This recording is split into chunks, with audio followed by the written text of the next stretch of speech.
this video, we're gonna help two. Loud as hell.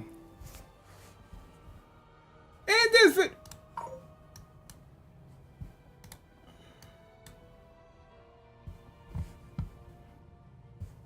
Hold on. All right. Oh shit. My bad. How do I? There you go.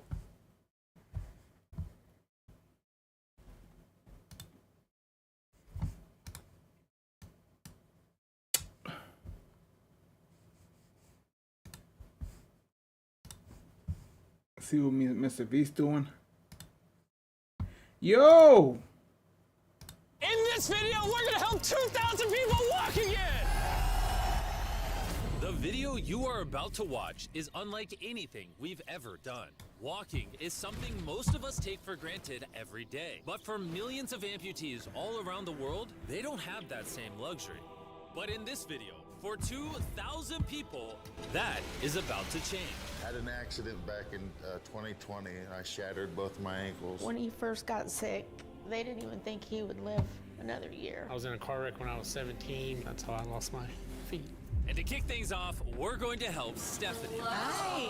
How's it going? Good. We're so excited you're here. I'm so nervous. How long has it been since you've been able to walk on your own? I have not walked on my own since 2009. Almost 15 years since you've been able to walk. That's on your own. crazy. Yeah. Wow. Well, we might have something that can change that. This is your brand new leg. Here you go. Thank you. Oh my gosh, I love You her. ready to try it on? I am. Okay, let's slide it on in. Okay, what do you think? Feels wonderful. All right, you ready to stand up? Wow. For the first time in 15 years, Stephanie is actually walking. Oh, it's wonderful. That's my dad. When I broke my ankle, I had to do a lot of physical therapy, like to re-strengthen my hip. To be able to She's see him probably gonna have to go around through the again. same thing. Very much so. I'm just glad that she's going to be able to get to do some things she wants to. Not be a prisoner anymore. You guys can look each other in the eyes now. We can dance. And that's exactly what they did. It felt so good to be able to help Stephanie and her family. So we did the same thing for Colleen. It's been 7 months since you were able to walk. I'm ready. Well, let's do it. It's amazing to have another chance. And we helped David, Adrian, Linda, and Carrie. But to be honest, we could not have pulled this off without the help of some incredible people. We replace limbs that people have lost. What's a typical cost for someone to get like a prosthesis like this? Anywhere from 5 to 50,000. And it sounds crazy, but most of the people in this video either cannot afford insurance or did not have adequate coverage. Meaning, if we didn't step in, they might not have ever walked again. And if insurance doesn't cover that, what do you do? You hope and fundraise and pray that someone like you comes along. This would take me about 10 years. Wait, to buy this on your own would have taken 10 years? Yes. That's... Chandler! Obviously, that's not okay. So we're gonna send you home with $10,000. No. This is a day in my life I would never forget. No problem. You came in with one leg, and now you're leaving with two and a briefcase full of money. Best day of my life. Oh man, it feels awesome. It feels so real, like it's part of me. You can walk again, and you don't have the financial burden. This is life-changing. Here I am now. I'm very thankful. As we learned through this process, when you lose your ability to walk, you also lose the ability to do life's most basic tasks, something that Greg knows all too well. Everything's twice as hard as it used to be. I played tennis all the time with the family, but I'd be happy just being able to stand up and do the dishes. Okay, let's see how your new leg fits. All right, he's getting right into it. It's a good feeling to stand up. Nah, bro. Elon Musk needs to come How out does it feel? with like some Tesla prosthetic or some shit. When you're an amputee, everyday activities can feel like insurmountable tasks. But for Travis, there's a special occasion coming up that he just can't do sitting down. My daughter's been planning her wedding since she was 3-4 years old. I've always dreamed of having my dad walk me down the aisle. Do you mind telling us a little bit about yourself? Yeah, I used to run 6, 7 days a week if I was bored. And I was in a car wreck when I was 17, had osteomyelitis, and that's how I lost my feet. How long has it been since you were able to walk normally? I don't know what normal is anymore. Are you guys excited to see him walk again? Yeah. Hold on, but because I'm seeing that they all have like a rod coming out of their leg. Is that attached to the bone, or is just part of like the sock thing that they put on? Because they all have a rod coming out of their leg. Super excited. Here's your right leg. Here you go. And here's the left leg. It's just awesome. You got this. First step. You want to go for it? Wow, he's walking better than some of the people with one leg. you're making this look easy. I'm just ready to start running. What's it like to see him walking? It's awesome. I'm excited. No hands. And he was tall too. Now you can walk her down the aisle. Yeah. Wow. Down the aisle, have a father-daughter dance. I know this wedding is important to all of you, which is why I asked your soon-to-be husband how much the wedding would cost. And on this wheelchair is the exact amount. We're gonna cover the entire cost of your wedding, and now your dad can join you down the aisle. Thank you. Thank you for not telling her. I really appreciate it. Thank you so much. The real question though is, are we invited? Yeah. Gotta bring some feastables. Oh, deal. And he wasn't kidding. Later in this video, we actually do go to Travis's daughter's wedding. And while we're paying for all the prosthetics in this video, that won't always be the case. And while $5,000 to $50,000 is already too expensive for most people, that price tag is felt even heavier in developing countries. Which is what brought me to Guatemala to meet David, who founded the Range of Motion Project to address the lack of prosthetics for the underprivileged. One of the ways that prosthetic care gets delivered to the poor is poor technology. So what makes it so expensive? Very expensive pieces of technology. And David found a simple way to maintain quality at only 1/10 the cost. Everything that you see here is part of our global inventory of recycled components. So everything in this room is recycled from some other prosthetic. A lot of it is still functional. So if you have a prosthetic that you want to donate so he can use it to help more people, just go to this website right here. That's how he's able to make it so cheap so he can help the poorest of the poor all around the world. And for us, that means we can help even more people get back to their full lives here in Guatemala. From everything as adventurous as riding motorcycles, you're making this look easy. Playing soccer, Whoa. down to the smallest pleasures of life. You guys are adorable. Lo primero que quiero hacer es salir a caminar con mi familia. Es como que me devolvieran nuevamente la vida. You're taller than your mom. Like hugging your family. How's it going, everybody? Let's take our first step together. Or watching a child reclaim their independence. At any stage of life, a new limb can mean everything. And by the end of the day, we had helped so many people, but our mission was just getting started. And you were saying some people can't even make it to the facility. It's just a mountainous, tough country to travel in. Yeah. Rivers that people have to cross, jungles that people have to get through. Not being able to walk is really kind of trapping patients in their homes. Which is why David sometimes has to leave the clinic and visit the patients in their own home, which comes with its own difficulties. Where's your truck at? I thought we're taking your guys' cars. No. We don't have a truck. You don't have a truck to go reach these people in remote places? No. With the bulk of ROM's resources going into staffing and the prosthetics themselves, they can't afford reliable transportation to get to hard-to-reach patients. That is, until now. I could have sworn that was your truck. If it's not, why does it say ROMP on the side? We worked with the staff, none of them told them. This brand new $65,000 truck is fully equipped to traverse even the most difficult terrain. Thank you, guys. Congrats, man. Let's go break it in by giving away some legs. All right. And the further away we got from the bustling streets of Guatemala City, I realized David wasn't kidding when he said these places were hard to get to. As we headed to a home located on the side of a literal volcano in the middle of the jungle. I now understand why this truck was so valuable. Oh my God. Whoa. Oh. Yeah, I cannot imagine driving I thought the tires down this popped. road. We finally made it here. And our journey up the volcano brought us here to meet Kevin, Hola. who was left severely burned and without either of his legs in an accident 24 years ago. You're living on the side of a volcano. How do you get around? This is very difficult terrain.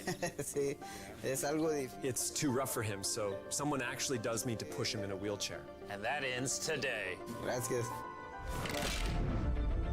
You're about to take your first step.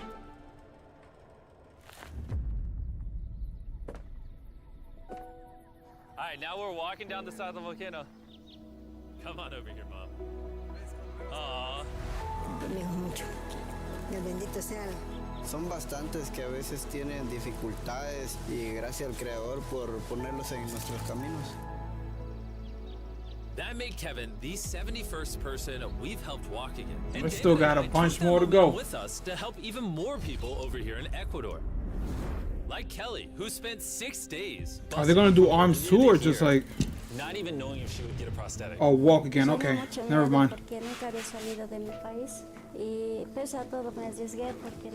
This is why we're doing this video right here. All right, it's been 2 years since you walked. It's a big moment. You want to take your first step?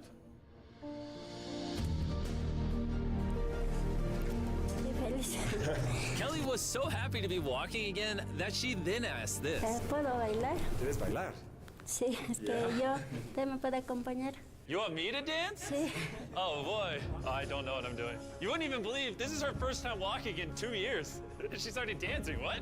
Me gusta, pareces real. And even though I clearly don't know how to It's dance, crazy how watching quick this they family like be they just want to reunited walk. was such an important No, part wait, of wait. their How do I say it? meant the world It's to crazy them. how quick they want to like be able to move around as soon as they get it. Really She's touching already reaction dancing. to getting his new leg. Oh, he kissed it. That was adorable. He hasn't walked in months, which is obviously a shame because he's only 5 years old. It's a big moment. Whenever you're ready, Eduardo. The mom was saying that he would have to drag himself around and was even embarrassed of not having the legs. So to see him moving like this is wonderful. Here you go. All right, you want to throw it on? What's it like seeing your daughter walk again? Muy emocionado, de verdad. I mean, look at this. She hasn't walked in over a year. This is honestly my favorite video. This is crazy. Hola, how's it going? Santo Dios.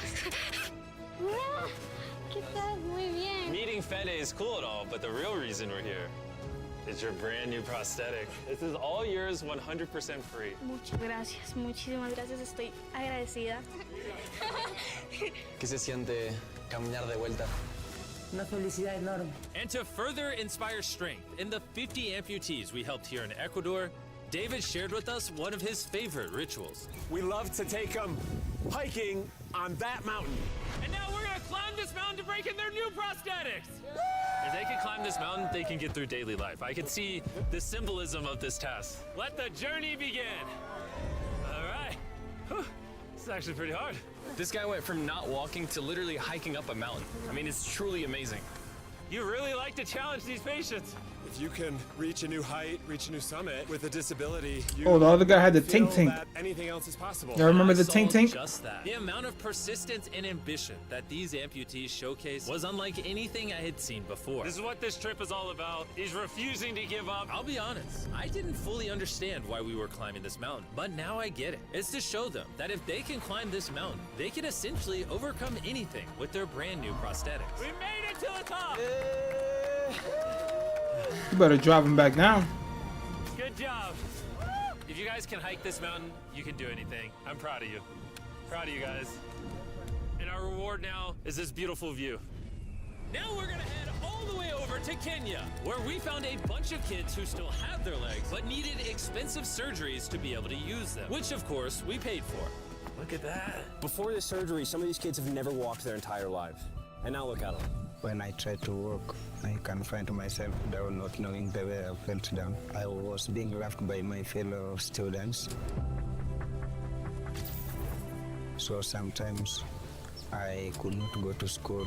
How did that feel, taking your first steps? If I can walk like the other people, so this makes me so happy. And along with providing these life-changing surgeries, we also provided a brand new playroom at this clinic for the kids to enjoy. Come check out the new playroom! And at this point, I'm gonna pick up the pace a little bit, because after Kenya, we went all over Africa helping people walk again. My family, my financial status, and everything I know is gonna change. And from there, we went to the Philippines, Cambodia, and Sri Lanka. Thank you so much Damn. for helping us. Thank you, thank you. Thank you very much. It's like a second chance for me. I feel alive again. And after visiting countries all around the world and witnessing 2,000 first steps, I'm glad to say we could help change the lives of so many people all across the world. But as you'll remember from earlier in this video, we still have a wedding we need to attend. Which is weirder, the fact that we're at a wedding of people we met 24 hours ago? Or Nolan's shirt? Oh, Nolan's shirt, 100%. What is this little rope? All right, Travis is about to walk his daughter down the aisle. Say what the fuck? What was that 50 Cent shit? What'd you say fuck me for? Of having my dad walk me down the aisle.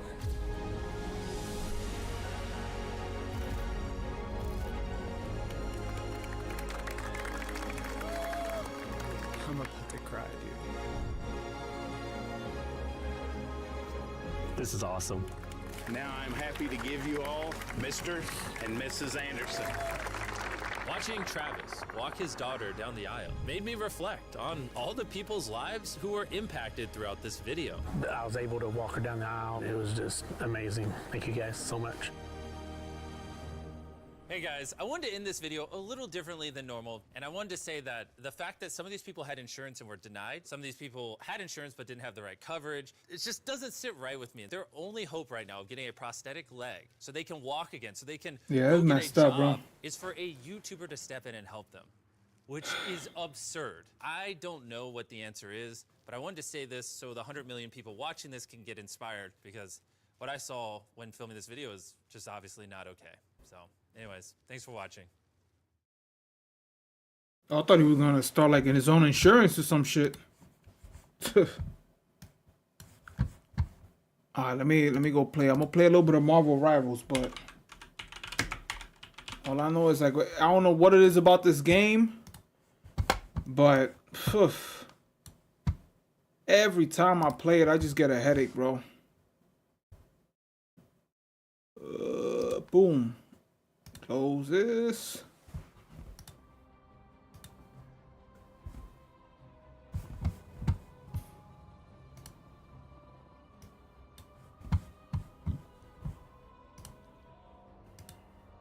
Is it loud enough? Is it good?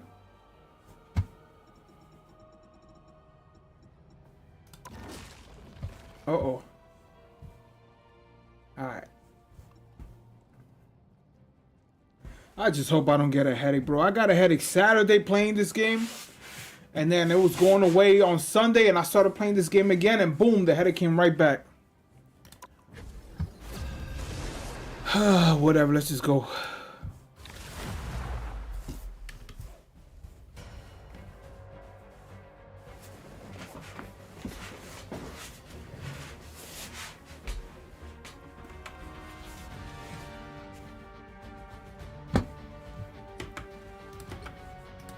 Pick your hero or villain. I'm not judging. You know what? Let me put this on or some shit.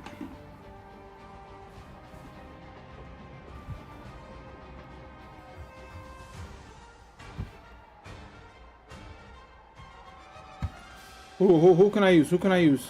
Moon Knight? I tear through the cloudless night, just like the moon.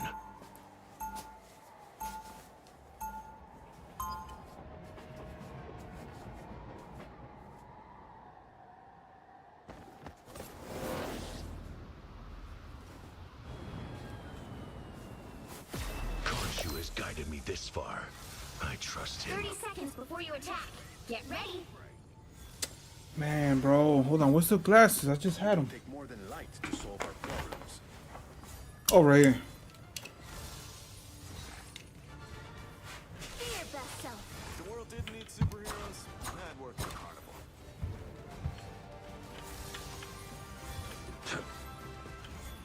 The battle starts in 5. What we got? What we got? We got. Enter a gliding state. 1. All you need to do is capture the mission area. Got it? I like you. For now. Fuck, is he Batman? What the fuck is this? A heartbeat.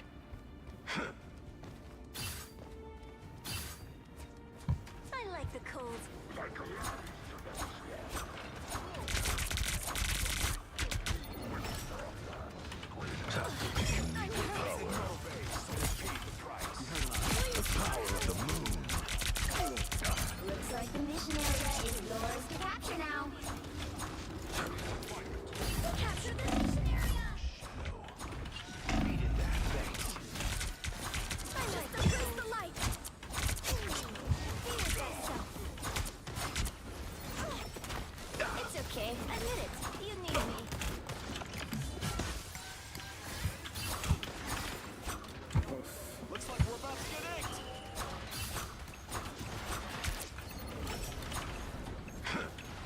There's somebody else with us?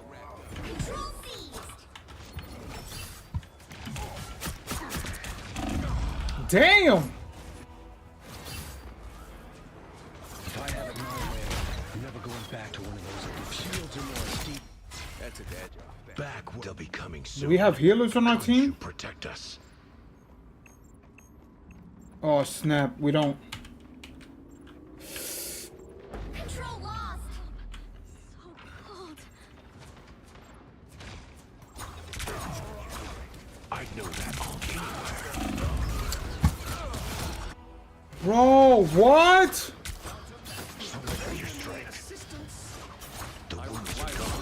What? Back again? Great. Beholds the god of thunder!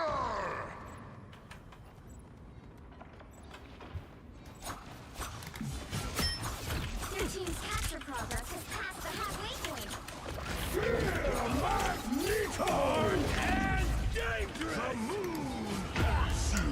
We don't even have a healer. I'm gonna have to switch.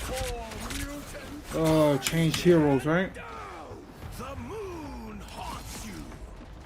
Double KO. There's nothing I can't fix. All over the place. I'll patch you up.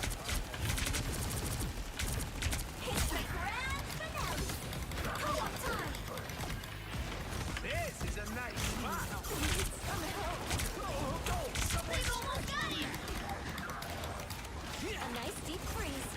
You're ready for Bro, we're not even.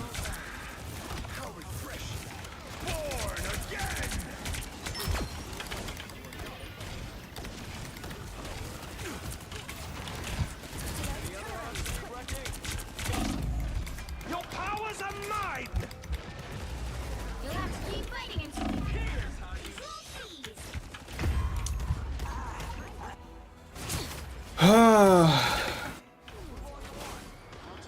be strong together. Things are gonna be different this time.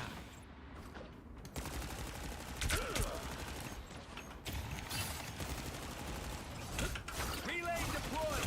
It ain't cheap. Beholds the god of thunder! The move! Put him down so they Capture more than half of the mission area. Keep going. Hey, the human, you're welcome. Double KO. Control lost. You'll have to keep fighting until we have a winner. This is real firepower. Armed and Not unpleasant.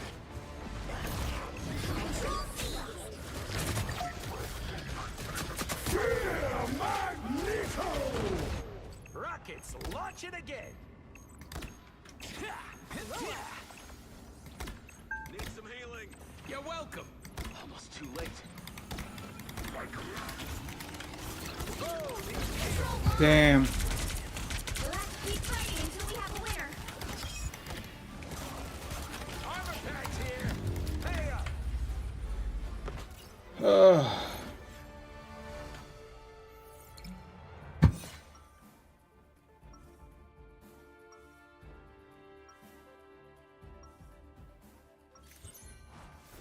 I'm a good guy who occasionally takes stuff that doesn't belong to him. Glow up. Which way do we go? Fuck is this? Yeah. 30 seconds before you attack. Get ready. Hey, Thor, let me see the hammer. No. I just want to see if it'll charge up my gun. Come on, I'll give it back. No. Come on! Be strong together. The battle starts in 5, 4, 3, 2, 1. All you need to do is capture the mission area. Got it? You surface dwellers can't resist destroying yourselves, can you? Be your best self. Relay deployed! It ain't cheap! A nice deep freeze. That's fucking hurt! I'll patch you up.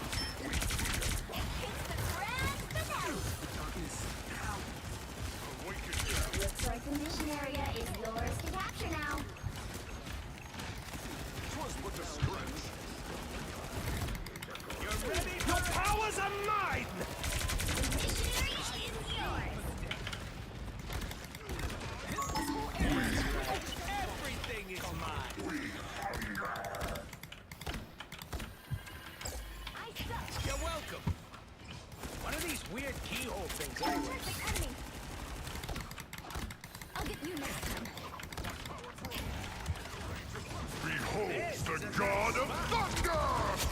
Did we get him? I'll patch you up.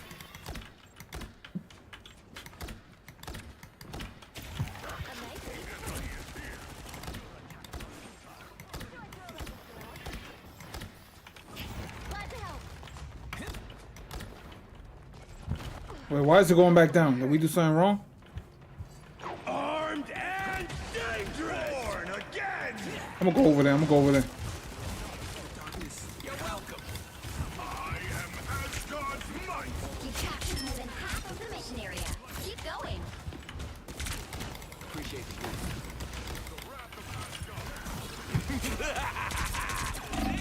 The moon haunts you! Earth-shattering kaboom! You're ready for action. Thanks so much.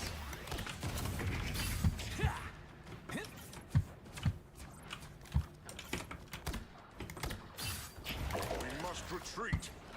A nice deep freeze.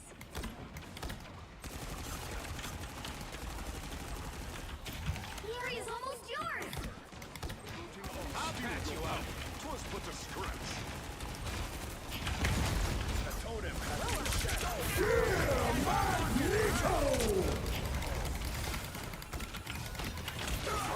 Oh shit! Oh shit! Help me! Help me, please! Oh, I got him.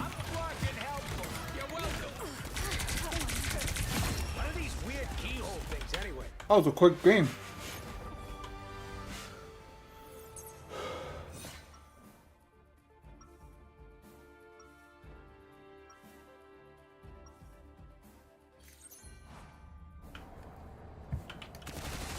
Some of my best friends are crooks and villains.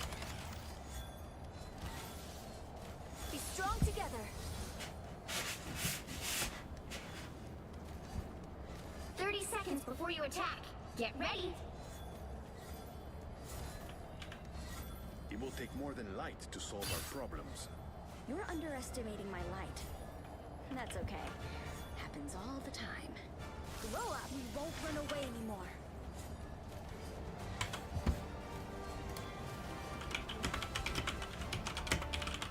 The battle starts in 5, 4, 3, 2, 1. All you need to do is capture the mission area. Got it?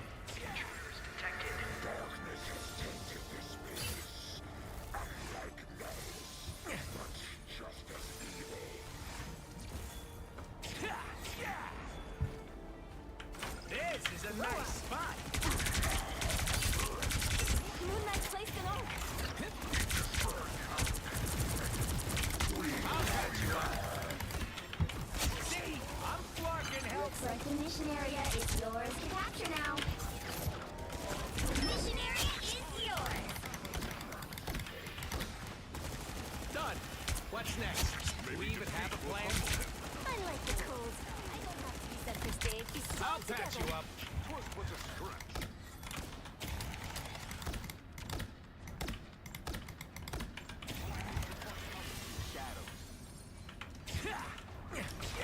Tandy needs help.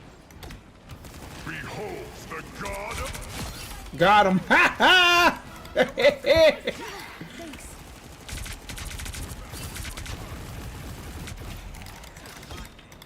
Armed and no powers of mine. That's me. our adversaries gather. You're ready for action. You need me. Be your best self. I suck.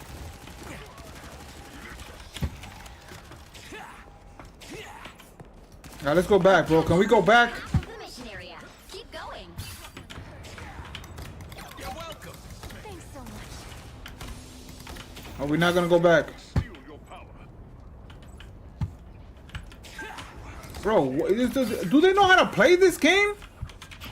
'Twas but a stretch. I blew up a keyhole. You're I ready for am action. Asgard's might.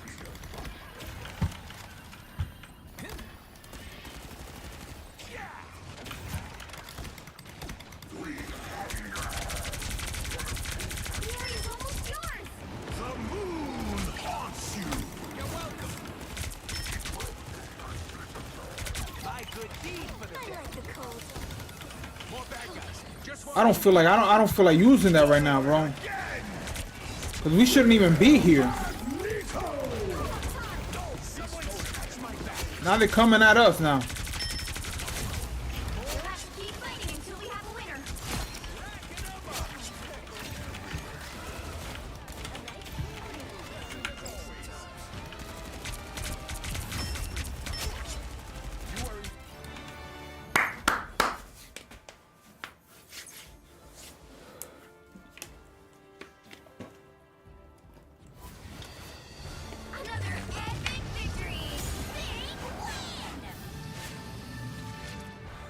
I heard somebody say something about this game because that the point of this game is basically to send the enemies back to the spawn. I saw that this morning. I'm like, damn.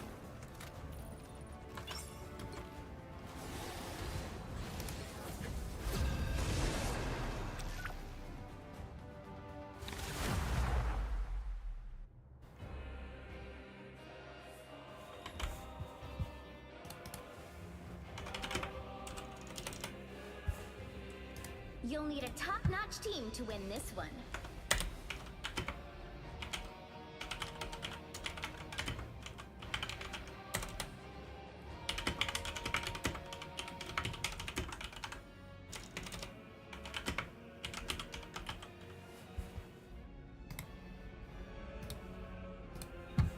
Alright, who we got? Who we got? Who we got?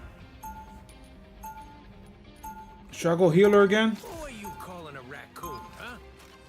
Damn, I'm the only healer. Fuck, I gotta stay back then. But sometimes we take stuff other people are gone. Bro, I threw that out. I was trying to clean my keyboard. 30 seconds before you attack. Get ready. Asgard has been invaded yet again. What is all I was afraid that we couldn't connect on a personal level anymore, Aurora. Please, you know too well that we are more than what we stand for. I miss you too, Aurora. The battle starts in 5, 4, 3, 2, 1. I don't think that's Help get that vehicle to its destination.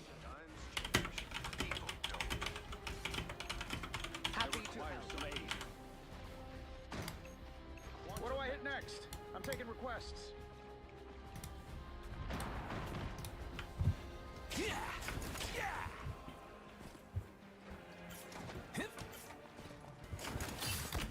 I'll patch you up. You see?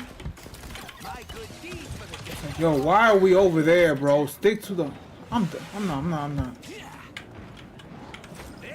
You're halfway there. Keep going. I just got more dangerous. Anything is good. You're ready for action. Suit looks good on you, don't it? I am restored. We've gotten his guardian weapons delivered. Let's get those goats going. That's the boost. See, I'm fucking helpful. Almost there. Don't turn back now. Move them away. I'll patch you up.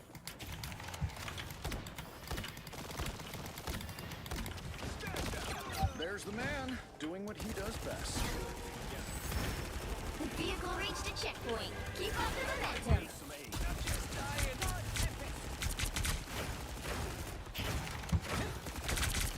As long as I got bullets, I win.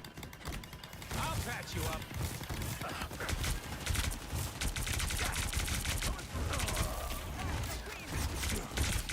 A living legend indeed.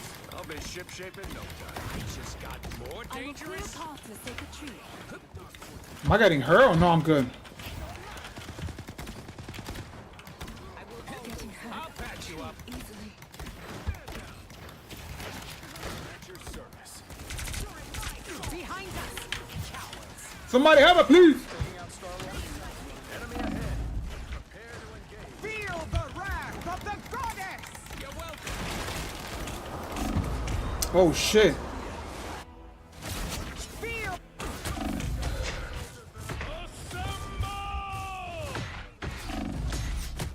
Oh, I'm not gonna make it easy. You're halfway there. Keep going.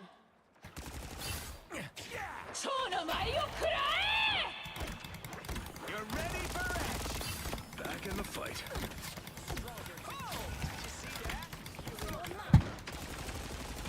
Us against the world.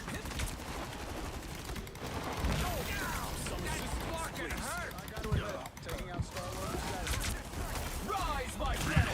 The god of thunder! This is real thunder!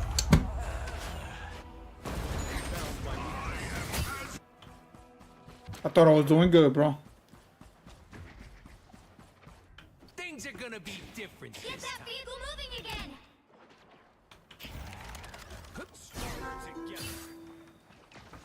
We must get to the world tree at once. You're ready for pulse charge? That's Fire! the boost I needed.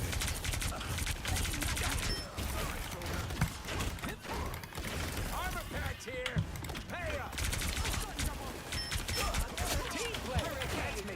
Incoming. Bro, come on. It's like, am I the only healer again?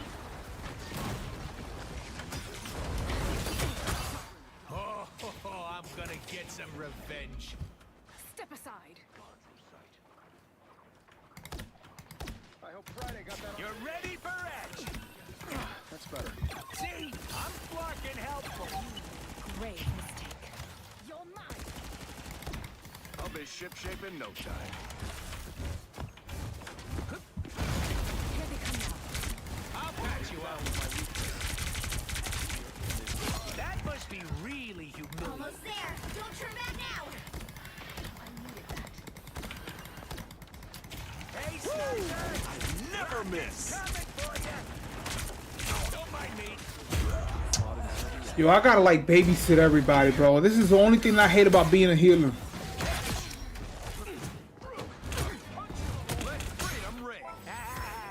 The vehicle reached a checkpoint. Keep up the momentum.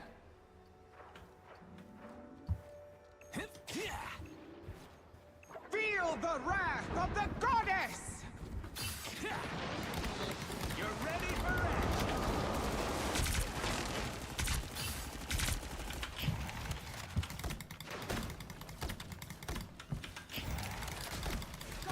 That's the boost I needed. Some assistance, please. Our foes have arrived. I'll patch you up. My cosmic might returns. Watch me soar! I just got more dangerous. A timely boost. Us against the world. You're ready for Plasma? Sniper's locked in on us. Ow! That fucking hurt! Today we answer Yo, what is all that red shit? What the f— Alright. This is my second game and I'm already getting fucking pissed, bro. Sorry, soldier.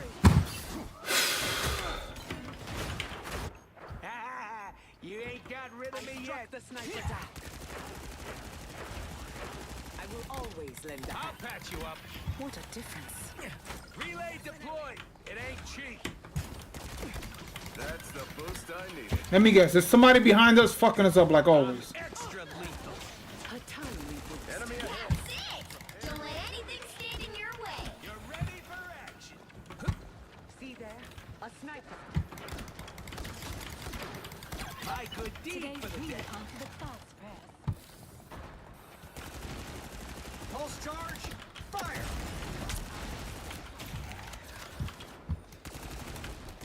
So close! This is your big chance!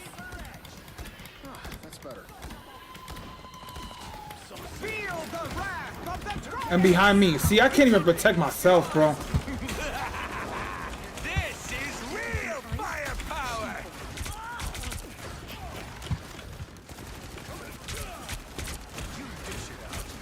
Can't even aim, right? My good deed for the day.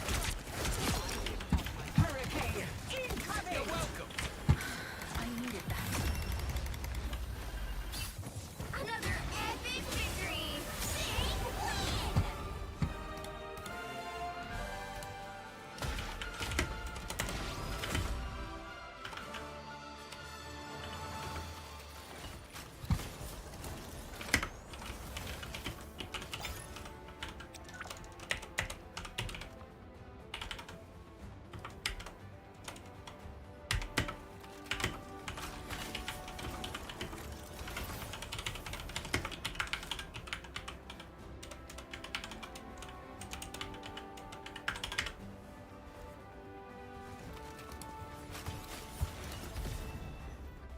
What happened? What happened? What did I click on?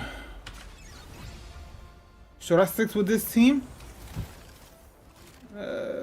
Damn, I'm the only PC dude. No, it's another PC guy right there.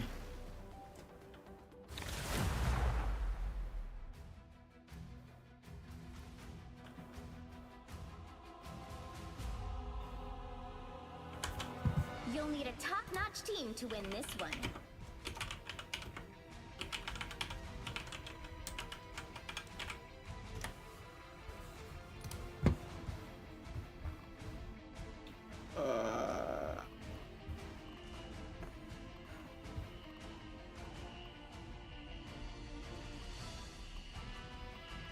I'm not a hero. I'm the Punisher. Escape pod ready. Opening escape capsule. Right is right, and wrong is wrong. Huh? 30 seconds before you attack. Get ready. You know my weapons can still lock onto you, even when you're invisible. I thought we were supposed to be on the same side, Frank. We are, for now. But in this business, that can change in a heartbeat. I'll be sure to remember that. Alright, what does the smoke grenade do? The battle starts in Throw the 5, smoke grenade to 4, block enemy. Just that. Just block enemy vision. 1. All you need to do is capture the mission area. Got it? One blade pierces minds, the other hearts. The enemy has arrived. Enemy's help.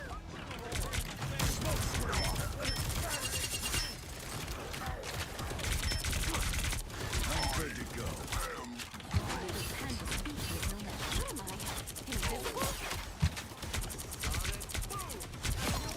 I got your back. Aw, Fuck! Lights out. I'm a team player. my time to shine. I re-upped. I should. How can I take this out?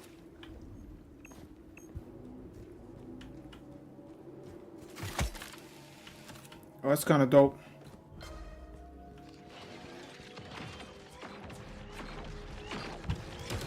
An iron suit cannot withstand. Everybody needs a smoke. Help get that vehicle to What? its destination. What do we gotta do? This? Help! So cold. Here they come now. Battlefield ready again. Out of sight. What am I? Invisible? I've broken a tiny rodent's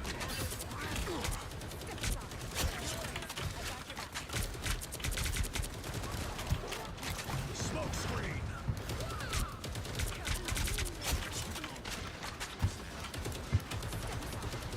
That's it. Yo, what the fuck is? Yo, I'm so confused right now. What the fuck? Smoke up. It does lights out for the god of darkness. You're halfway there. Keep going. Hi there. Smoke up.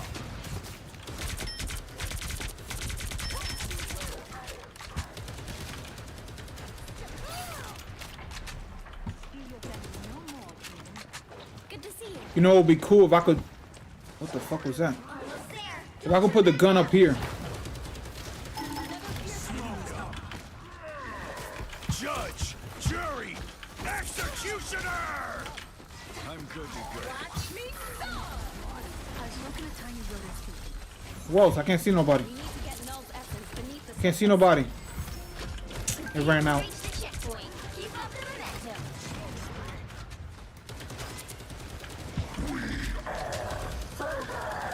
Oh! Yo, I guarantee you, we got 3 healers. Yup.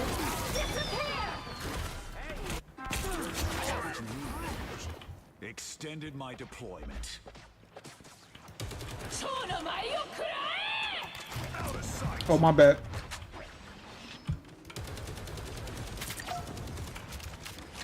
mind over matter.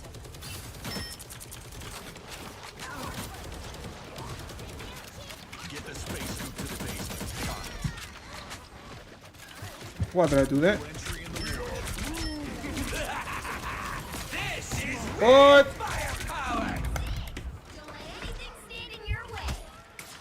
Heal, heal, heal. Thank you. Don't mess with the amazing Spider-Man!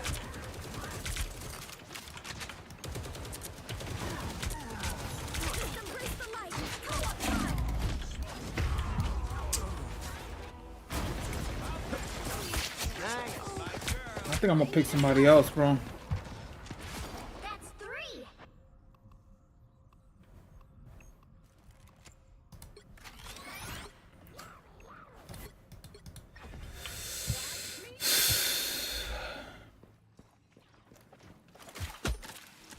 Clearly, you needed some help.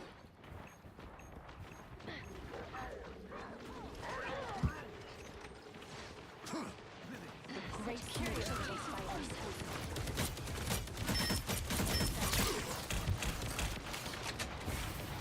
Need some ranged firepower.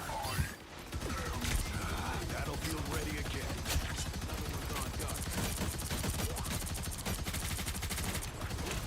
Who the fuck? Somebody behind me, right? Just fucking me up.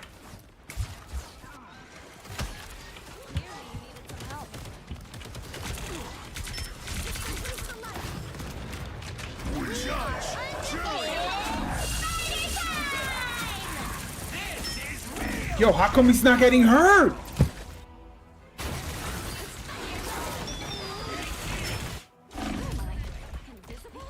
Get that vehicle moving again! This is not over.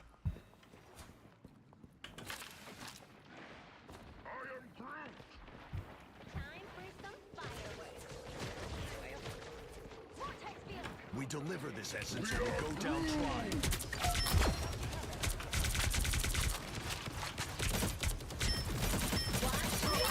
Double KO!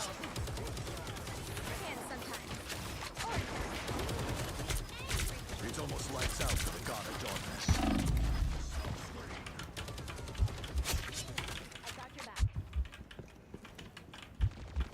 Heavy weapons.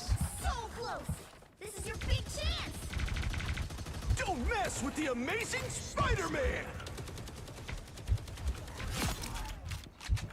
Out of the Inferno.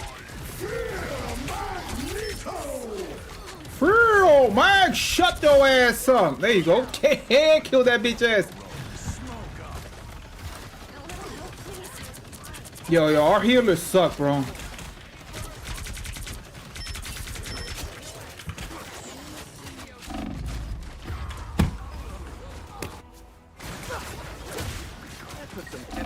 Guess it's time for us to head underground.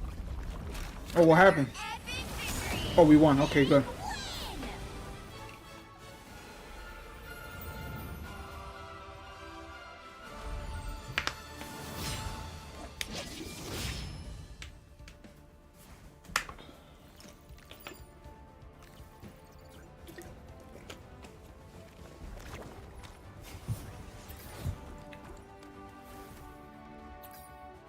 Hey!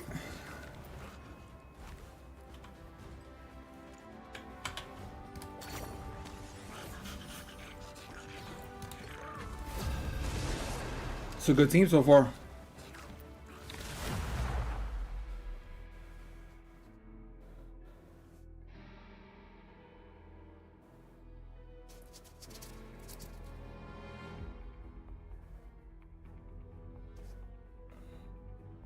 The right heroes could make all the difference.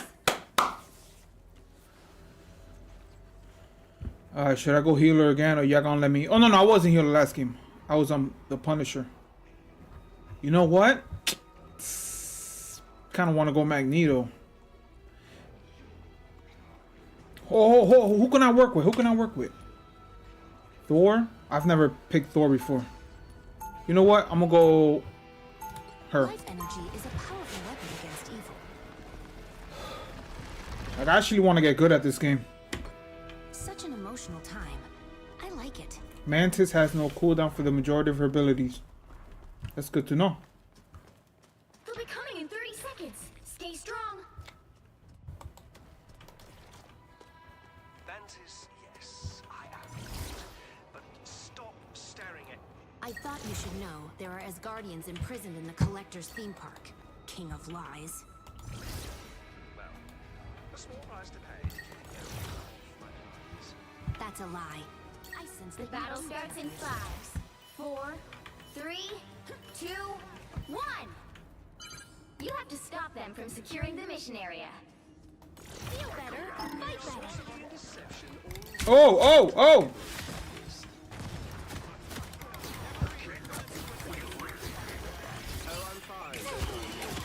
Oh, I need assistance. Now I am more dangerous.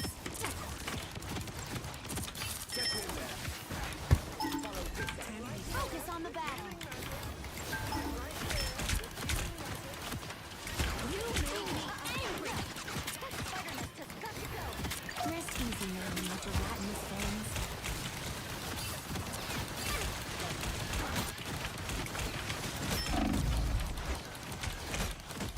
Oh, what do we have to do? Feel better, fight better.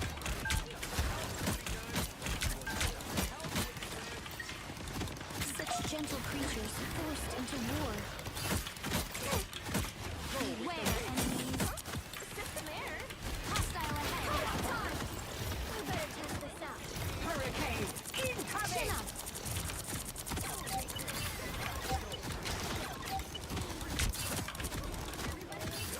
You made me angry.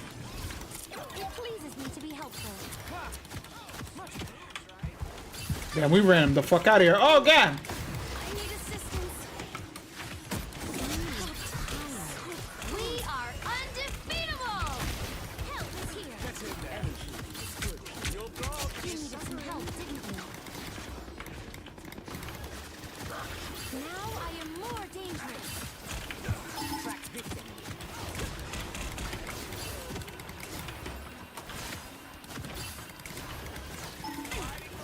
There's a territorial Shake it up. I will unleash mighty havoc. Bring on the chaos.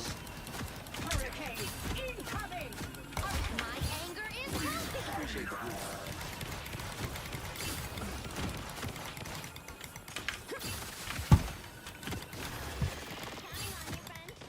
Ah, that's what we need to be. I'm a dumbass. Chin up. You needed some help, didn't you? Yep, I knew I was done. My bad, my bad. I live to fight another day. You need to stop that vehicle in its tracks. Focus on the battle. You made me angry. I still want you. Better stop that vehicle.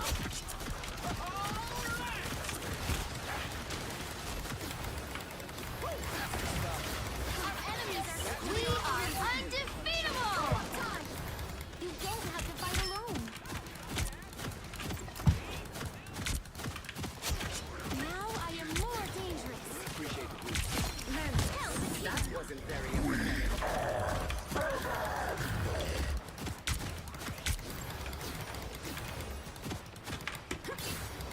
I still want you. I better give this nest a shot. Hurricane incoming! Chin up. Oh, I need assistance.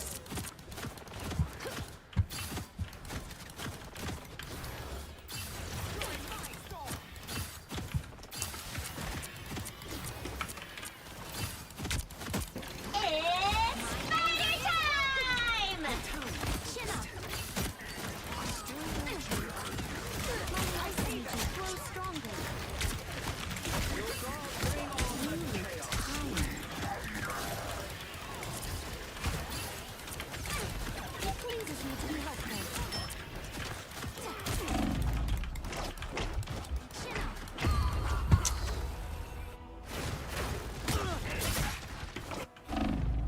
Let's rock this. Circle of life. You know, some health would be good.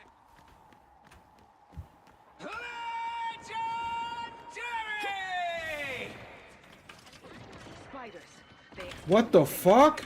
Better stop that vehicle.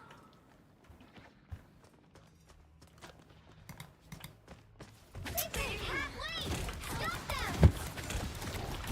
them. Yo, where the f— Yo, I gotta remain calm, bro. I don't know where the fuck my teammate is. They're all jerking off at spawn, bro. What the f— Life energy brings me back. We lost, man. We're not together, we lost. Better stop that vehicle. Dr. Richards here.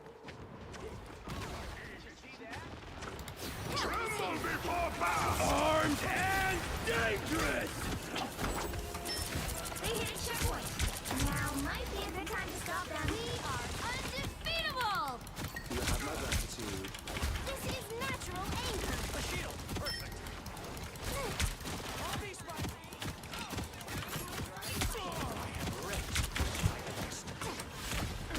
You look tired. Yo, I got Black Panther kicking me in my fucking shit. Beware, enemies.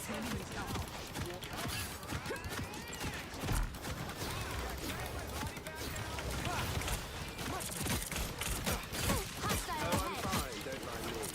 Peter Quill, unstoppable force. You stopped them in their tracks. Born again! Disappear! Fuck, I missed. Get in there. A nest of mechanical spiders? Incoming! I am healed. You needed some help, didn't you? Bring on the chaos. Good shit, I love that. Any healing is good healing. We better test this out. Feeling fantastic. Shit. Beware, an enemy.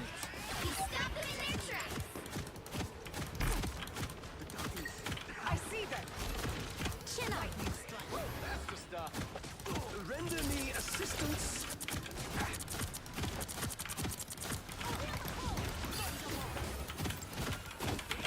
My life energy grows stronger.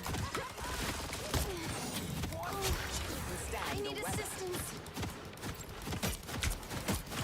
My anger is healthy. I still need you. Chin up. We are undefeatable. Stop them in their tracks. You needed some help, didn't you? Armed and dangerous! Ah, good shit, we got him. So mess with the amazing Spider-Man! Happy to help. Goddess of nature. Yo, I know I'm gonna get a headache. Holy shit, she gonna fuck me up. Ah, shit.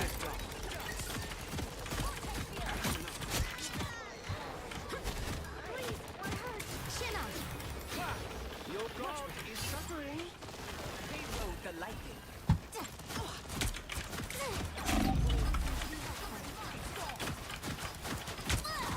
You stopped them. I need assistance. I can't heal myself. Can't defeat the wind and thunder. Let me help. Why is everybody stuck? Oh, did I put him? No, I didn't put him to sleep, right?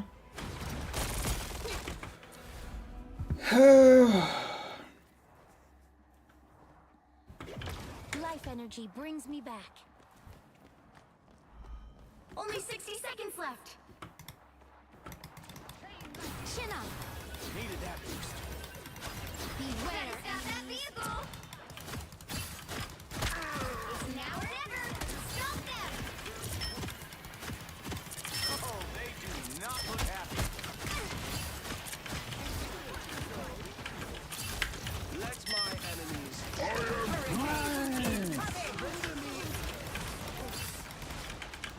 Down to 30 seconds. We are undefeatable. Yeah, I gotta keep healing her.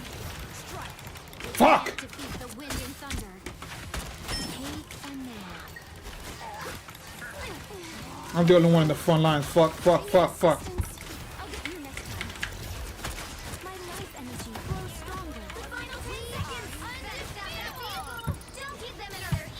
myself stuck. Us against the world. Focus on the battle. Let's keep fighting until we have a winner. Leave them to crush you. Angry. You needed some help, didn't you? Here, pay attention.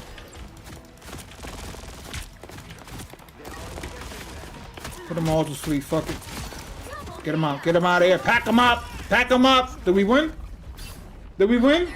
Epic victory.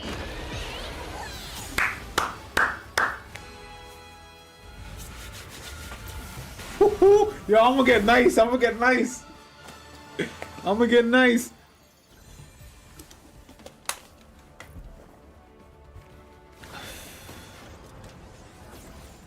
Who did the 28 kills? 39.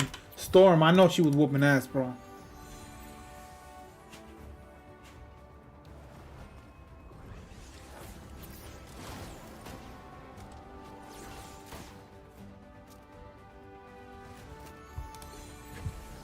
Man, that was a good game. Yo, yo, I went from hate. What? I still think I'm gonna get a headache, but I bought these like blue light filtering things. I got.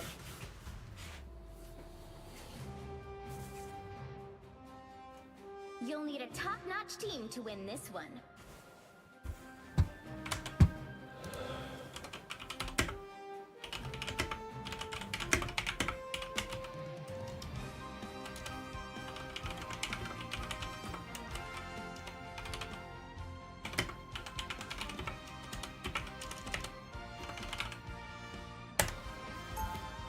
Alright, who am I gonna do? Who am I gonna do? Who am I gonna do? Alright, I'm gonna choose Magneto. I am Magneto. Whoa. Should I change heroes?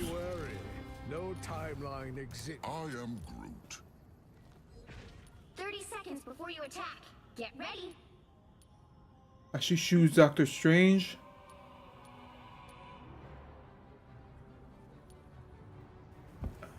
I'll choose Doctor Strange, right?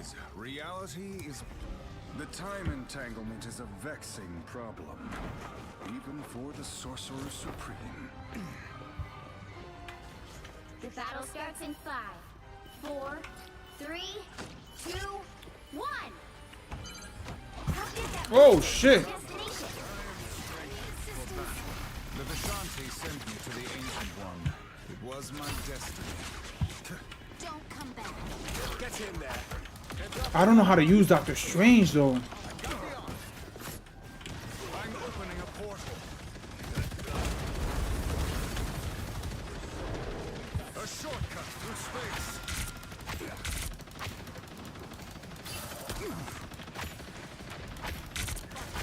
I'll carry on our work, Tony. You have my word.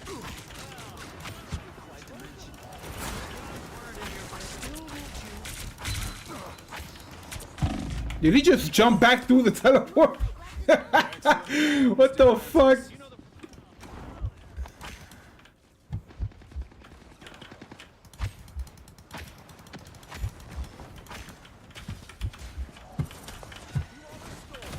The timely intervention. Where is everyone? Well, I can't tell.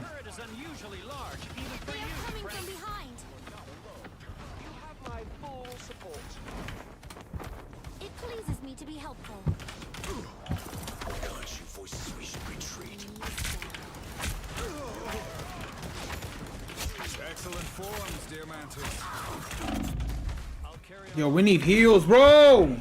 The fuck? Do we even have? We got 2. Shall we, my mechanical friend? Somebody shooting over here. The vehicle reached a checkpoint. Keep up the momentum.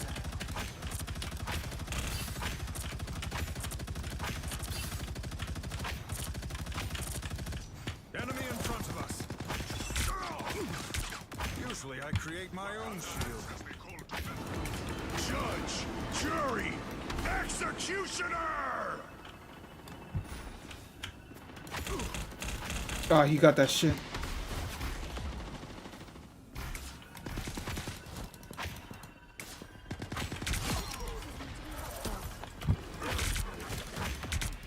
I have complete faith in your ability to complete this mission, Herbie. Somebody else is hitting us. Us against the world. Oh!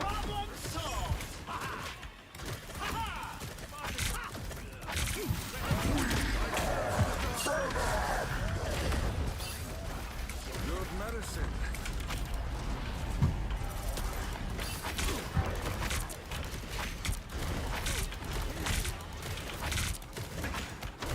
Enemies on approach. We got him. All here. Step carefully. By the eye of Agamotto.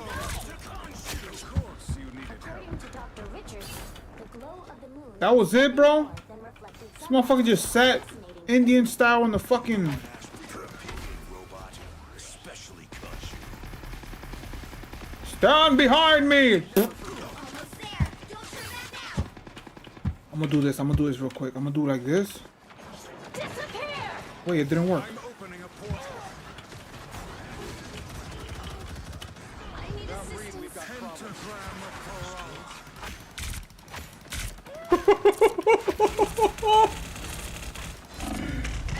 Fuck you, bitch! Ah! Get that vehicle moving again. It's gonna be hard getting to them now because Doctor Strange is slow. Seraphim, I return. On we go to the Tower of Avengers.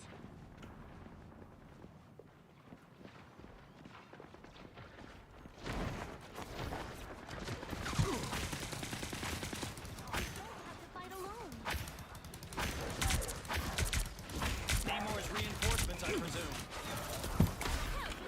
Yo, we need our team, bro. We need everybody, bro. Armed and dangerous! I am wounded. Who will help?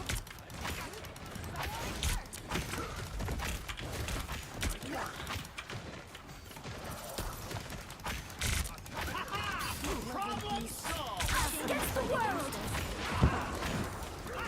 Friends, gather around.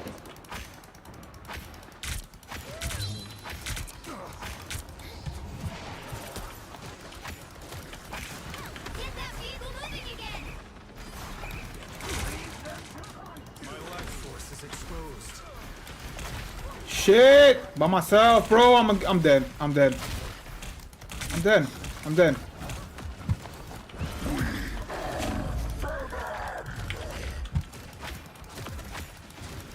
Shake it up.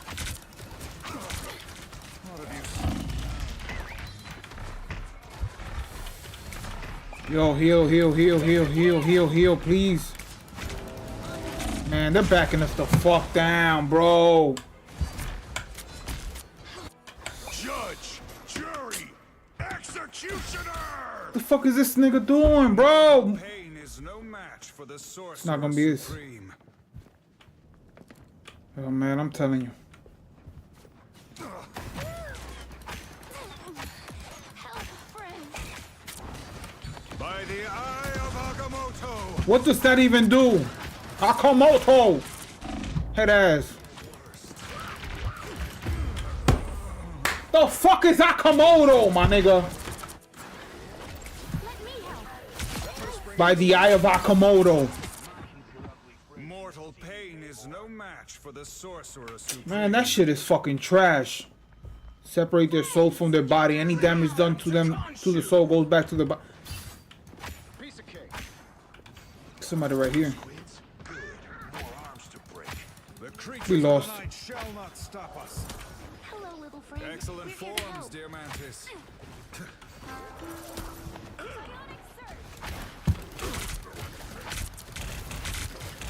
Focus on the battle. Only 6 months against the world.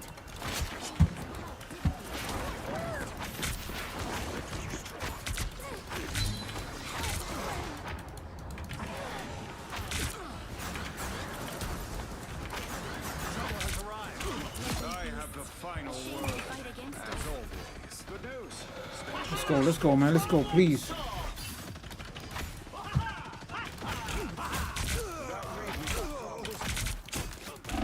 The fuck did he just do? 2-on-1, 2-on-1.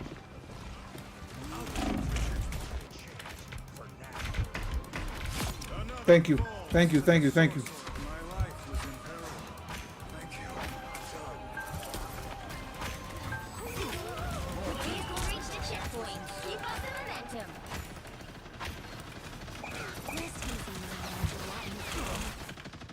I kind of want to do that little...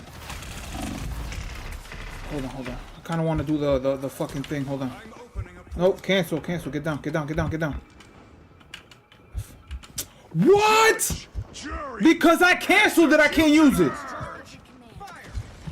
That's crazy. I canceled it. That's fucking bullcrap, bro.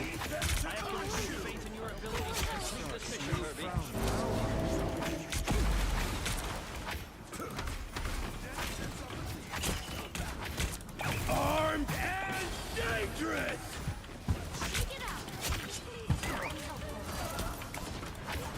Somebody behind us.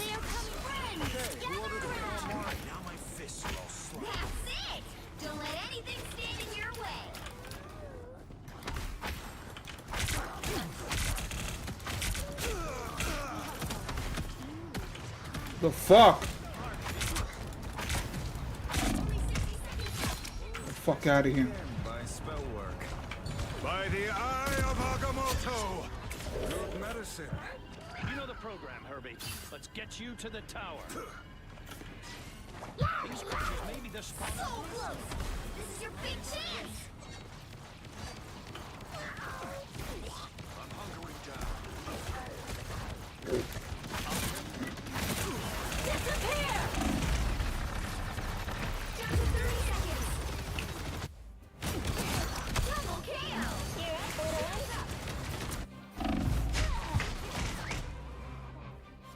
I have unfinished business here.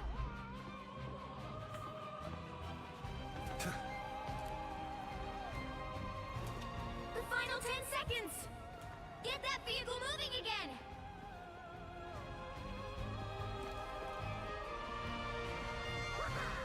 Yeah, we might have lost, bro. We lost. Well, you can't expect to win them all.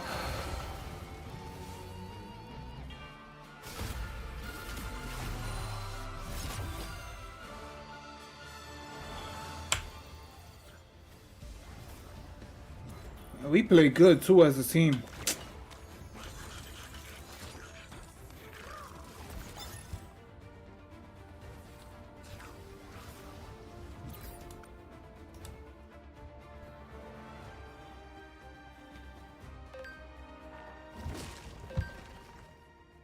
Try competitive. Nope. I don't do rank, bro. I don't do that shit. To fight by myself against a group of 5 people, all on the team, that partied up together and everything. Nah. Pick your hero or villain. I'm not judging.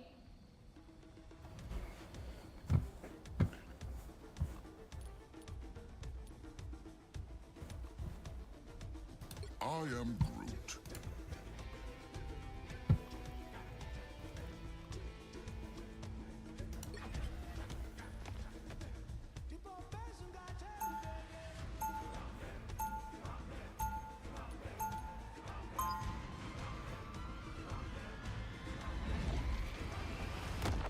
Groot.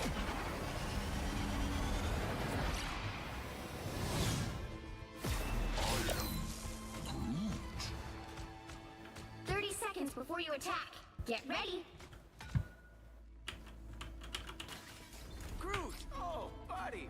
There's no tree I'd rather Jeff see. the Land Shark and Rocket Raccoon can ride on shoulders, receiving damage reduction.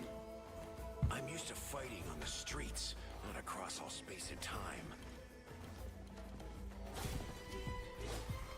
Damn, he got another move? 5, 4, 3, Fuck is that? 2, 1. Oh, that's just the melee. All you need to do is capture the mission area. Got it? We'll do this the same way we always do. Together.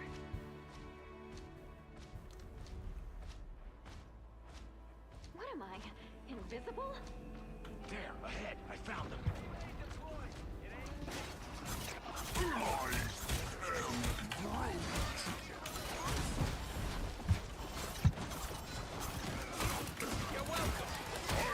Looks like the mission area is yours to capture now. Capture the mission area! Come on, bro.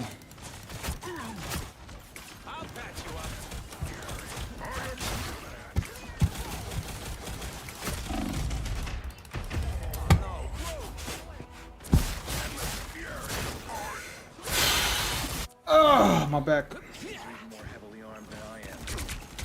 I am Groot!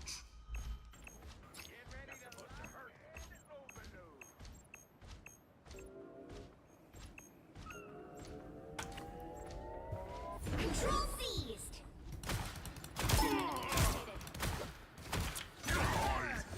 What the fuck? They got suction cups. I am Groot! A little help, please. I am Groot! I am Groot! You're welcome. Poison knife.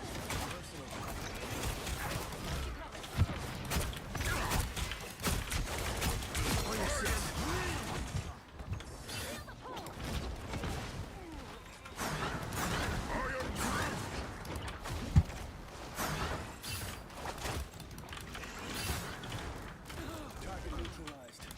I am Groot! Some sort of weird arm. What? Enemy located. Stand down.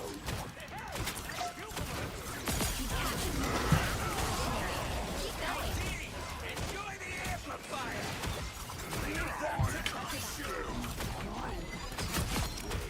That tree was real? I hear Wolverine.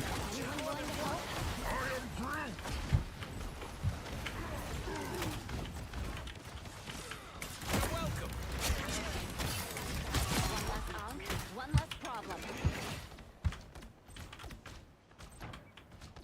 This place is worth a good look.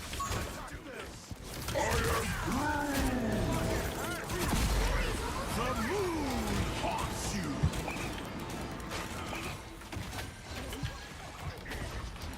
I am Groot! Yo, why does it go away? Fuck, why does it go away? Control lost!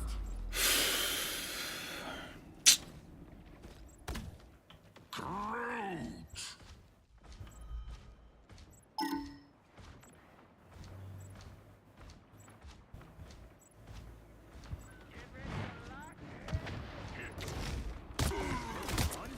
'Team's capture progress has passed the halfway point.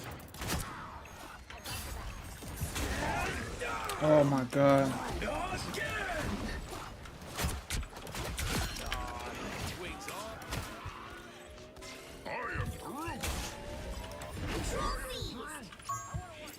The fuck it moved.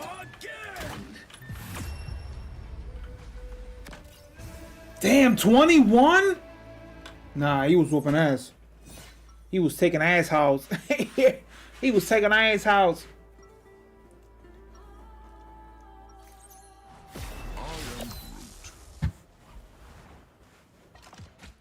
Oh wait, what? Damn, 21 kills, bro. 30 seconds before you attack. Get ready. What are you shooting at? Hey, Rocket! Quill, you got your ship? If you do, let's get out of here. But we're supposed to save the world? Fine. We'll save the world. What up, bend over? The battle starts. Yo, my neck is stiff as shit, bruh. What the fuck? Yo. Capture the mission area. Got it? Leave it to T'Challa to rise above his fellow Oh, man. my bad. Oh.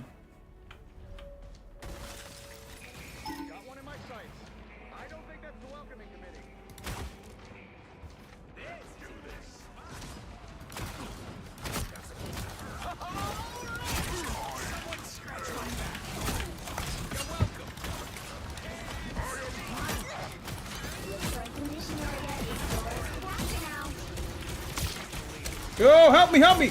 Good shit, thank you. Alright, the shift is.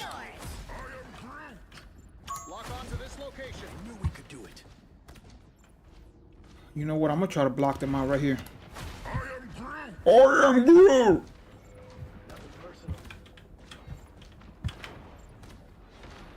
Why are y'all over there, bro? Oh man, they're gonna take this shit. Somebody here? See what I mean by they're gonna take it? You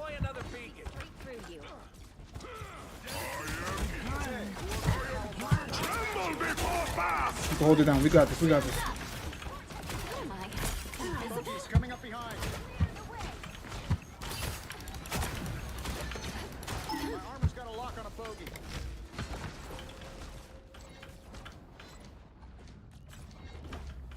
Yeah, we got him the fuck up out of here. Oh, let me reload.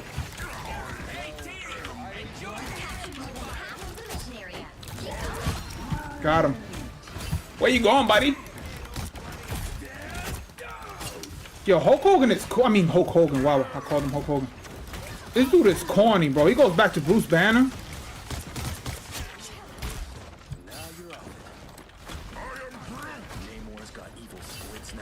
No, no, cancel.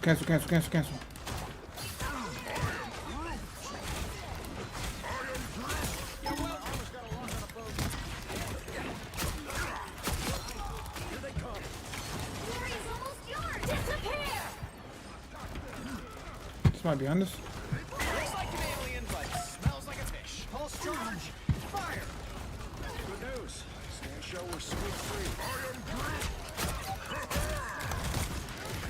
Get him. We got him. Fuck him up. Don't mess with the amazing Spider-Man.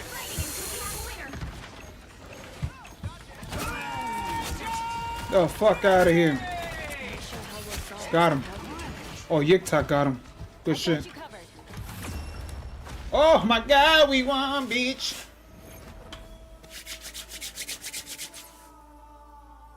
Yo, my neck is fucked up.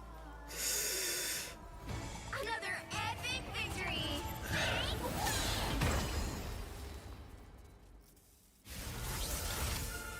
He was nice, bro. 32 kills. He was nice.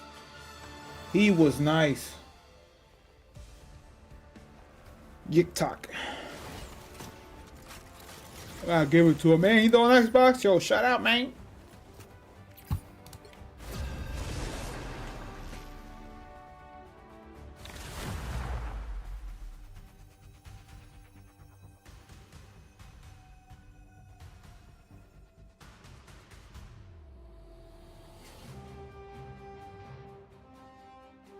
You'll need a top-notch team to win this one. Black Panther? Who's that? Her?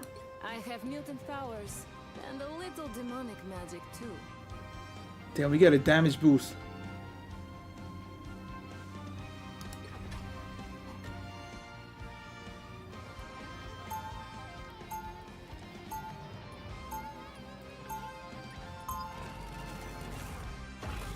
It's just gonna suck that I know I'm gonna have to get close. And I'm not good at that. I play Wolverine and I suck.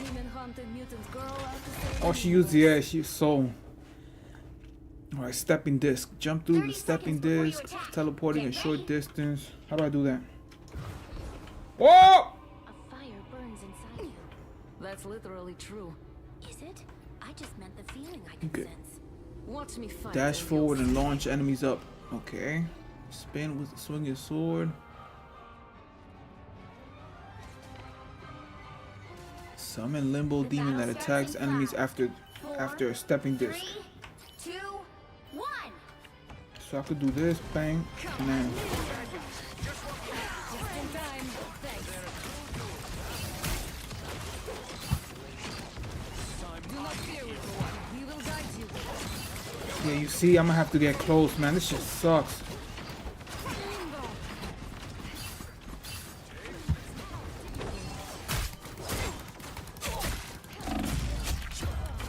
This is why I don't like this shit, bro. I know I'm gonna play like ass this game. Have Soul Sword. We'll travel. Okay. My good deed for the day. You're halfway there. Keep going.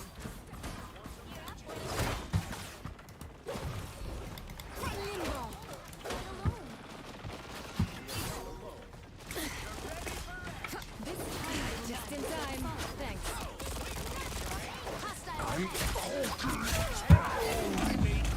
Just dying. Almost there. Don't turn back now. Chin up. Spiders on this nest are hunting us. You're welcome. It's gonna suck, bro. It's gonna suck, bro. Having to get up close to fucking hit him like that.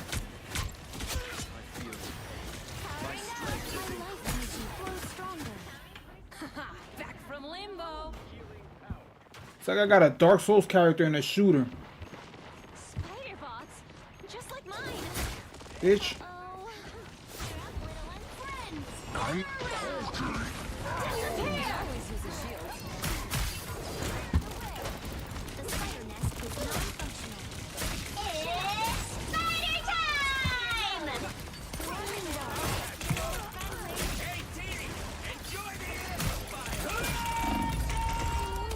And I'm dead again. And I'm fucking dead again, bro. This fucking bitch sucks.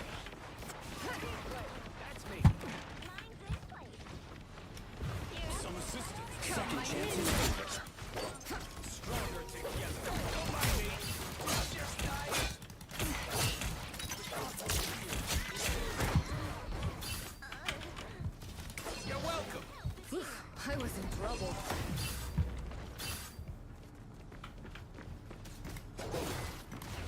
You're halfway there. Keep going. Oh shit. Undefeatable!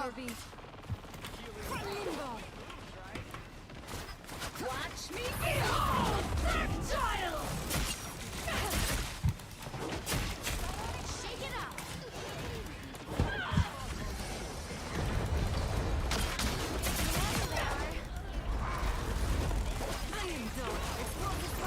Watch out. Almost there. Don't turn back now. I need assistance. You're welcome. Just in time. Thanks. Oh, okay, okay, okay. Okay. Reach the checkpoint. Keep up the momentum.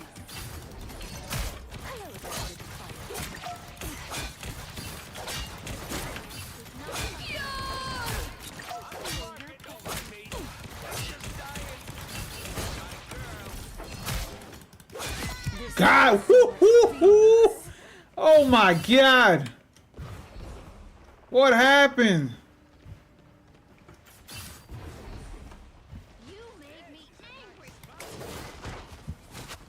Oh shit. That's it! Don't let anything stand in your way. Nah, she's trying to draw me away. Huh? Fuck you. Chin up. Just in time. Come over here. No escaping us now. Watch your step. You made me Fucking helpful. Come, my minions. Gather around. Hey, Teeny, enjoy the amplifier. Hello, little friend. We're here to help. So close. This is your big chance.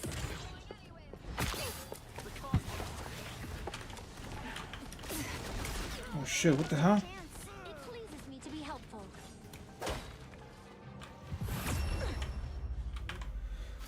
I don't even know if we won or lost. Okay, we won.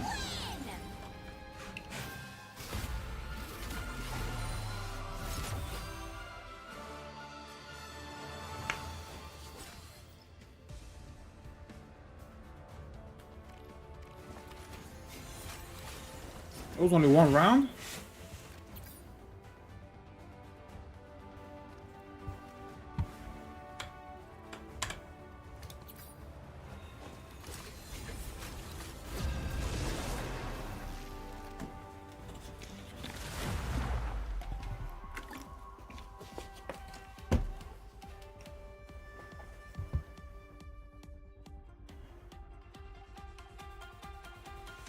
right heroes could make all the difference.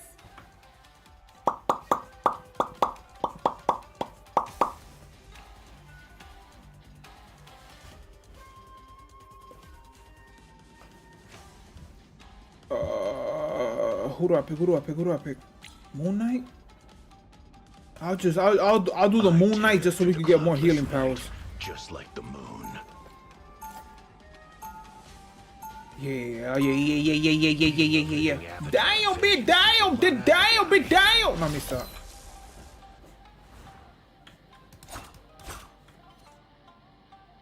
Got a BB-8. Damn, cheap ass fucking table. Stay strong. Oh, we out?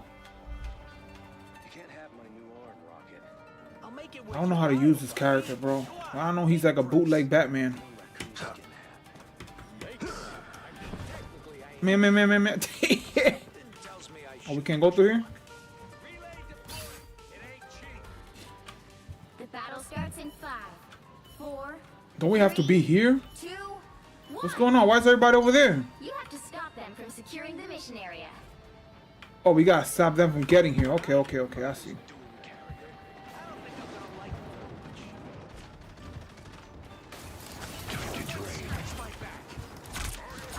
Are we just gonna back down like that, bro? Needed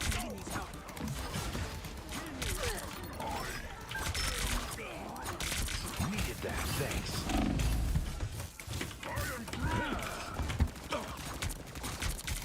Yeah, I'm dead. I don't know how to use this motherfucker. Yeah. Man, I swear to God, bro. Time to drain.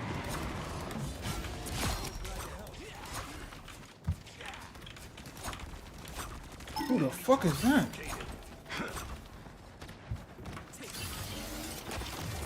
Oh!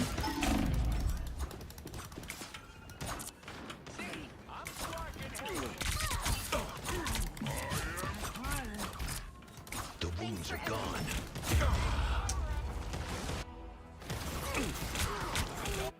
I'll patch you up. That's what I needed. I don't know how to use this dude, but I'm trying to learn real quick though. Started. F, grappling hook.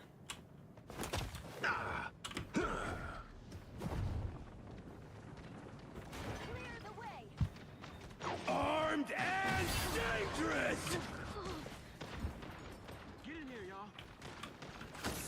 The power.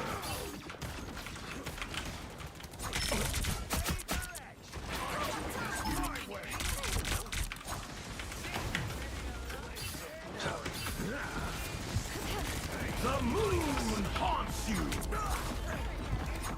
This could all come from a straight. Stuff fly around. Oh shit! Hit him! Get him, Groot! Get him, Groot! Thank you, Groot!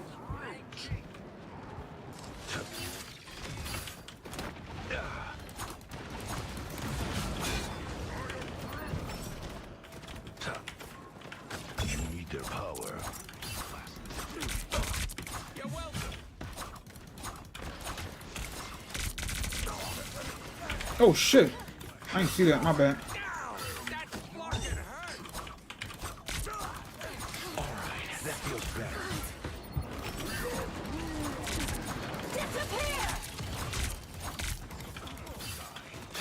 You need their power. You're welcome. Hey, team, enjoy it. We are undefeatable. Oh, you can't go over there! Alright. Maximum pulse. I'll patch you up. My bad, missed.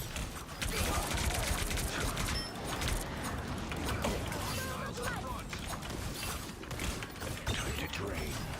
Behold the god of thunder.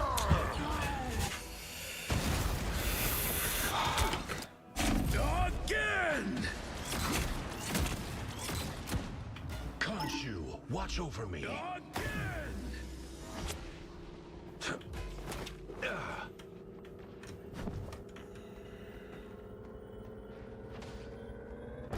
I knew it.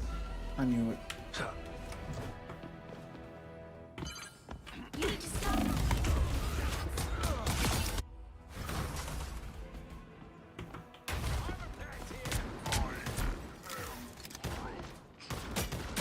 Get up, my fist.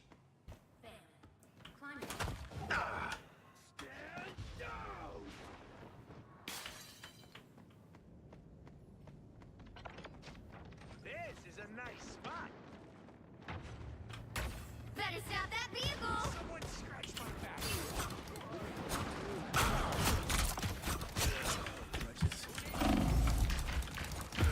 Joe!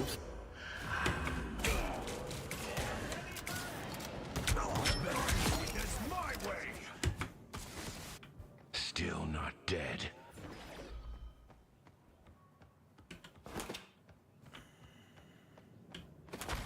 The rich just keep getting richer.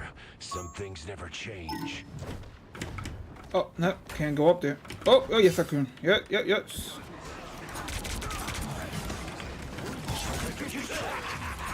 This is real firepower! Hey, Dee, enjoy the air! We are undefeatable!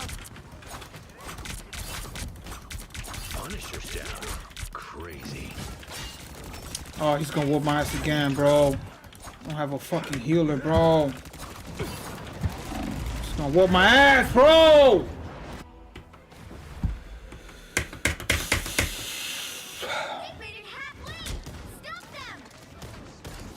At least I didn't wake up in the crazy house again.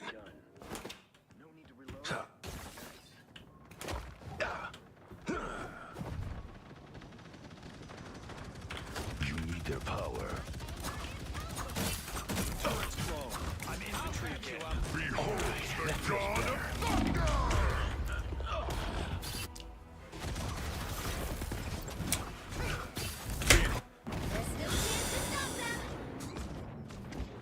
Come on, Khonshu. Let me rest.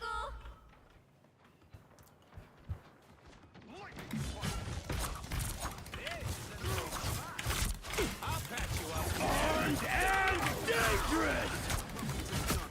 A little pick-me-up. Maximum pulse! Yo, I'm tired of fucking dying, bro. I'm tired of fucking dying, bro. God, I feel like I just look at this. Khonshu, watch over me. Fuck. Vortex field! Better stop that vehicle!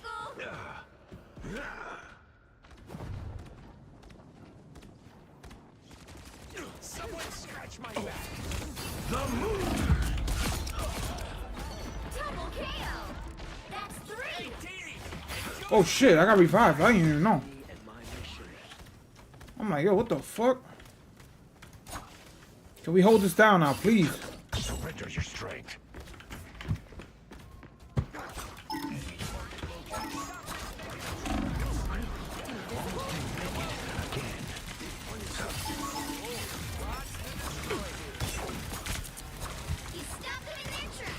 Who the fuck is that? Yo, our healers suck. Our healers fucking suck, bro. Our healers are fucking garbaggio beans, bro. Look at this.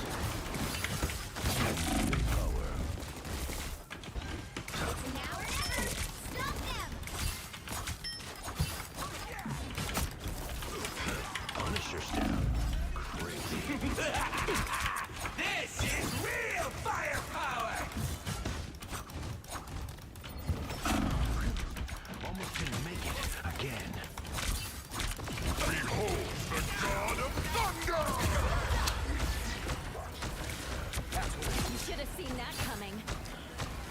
Hey, Dee, enjoy the air for fire! Incoming! Feeling fantastic. Khonshu, watch over me. What the fuck is this room? I've never been in here.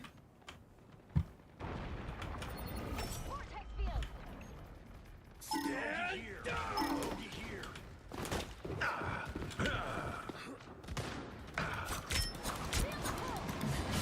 Armed and Fuck out of here. Take the fucking little raccoon out, bro. Motherfucker got rabies. the moon haunts you! Maximum pulse! I died again, bro.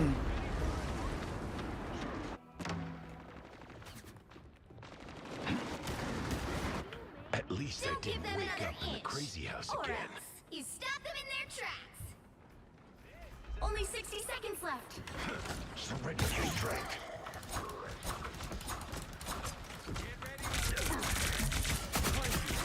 Love battlefield medicine. Yeah, they won. They got this, bro. What the fuck, bro? What the fuck, bro? I don't know how the fuck I died the most, my nigga. I just... God damn, bro. This is real firepower. 0 fucking kills. Just a little longer. Time to drain. Well, you can't expect to win them all. God damn, bro.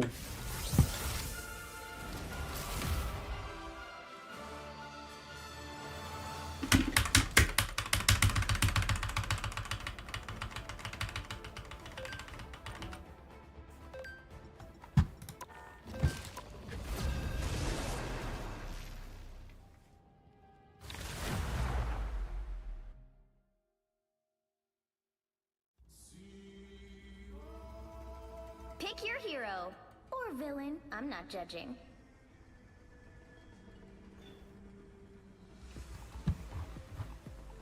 Who are you calling a raccoon, huh?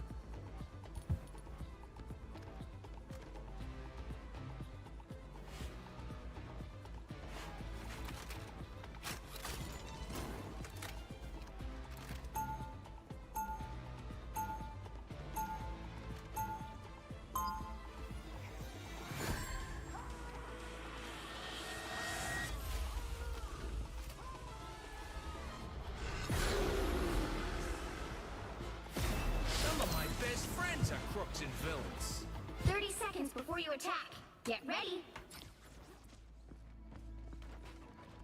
The stakes have gotten a little bit bigger than the neighborhood, haven't they? I'm thinking of the galactic neighborhood right now. Then be a tank. The fuck you want us to do? Oh, it's gonna take more than scrambled timelines to cloud my naturally sunny disposition.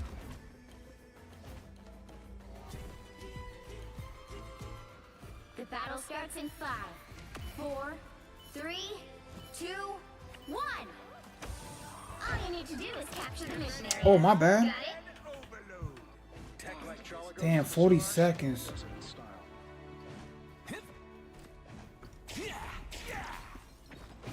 We need one tank. Then go be a fucking tank. Oh, I don't understand this shit. Relay deployed. You're welcome. Feeling fantastic. Looks like the mission area is yours to capture now.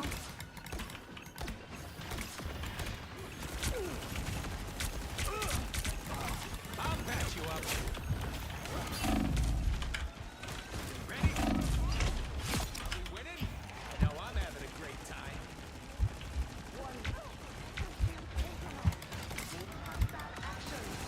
Nice. You're welcome. Mission area is yours. They're all fighting each other. Look at the twins fighting each other. Feeling fantastic. We've been discovered. I'll patch you up. Relay deployed. It ain't cheap. See, I'm flying. Who is that, bro? Who is that? Oh, Black Panther. This is so annoying, bro. It's so fucking annoying, bro. We're really gonna lose this, bro. This is... Control lost. Of course. Fantastic! Ha-ha! Oh! He died? What the fuck? Ready for a boost?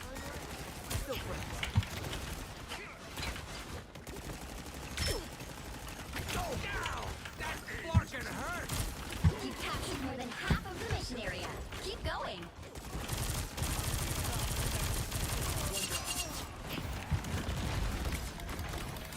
patch you up. Us against the world! My good deed for the day.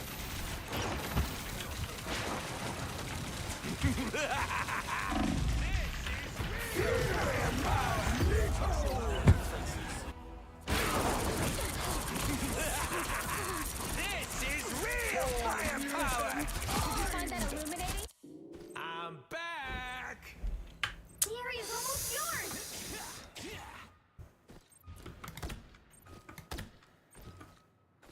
Can't even shoot through that.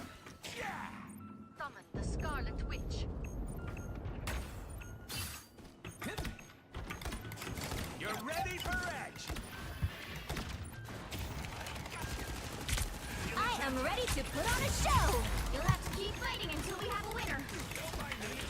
I'm just dying. Put some pep in my step. You're welcome.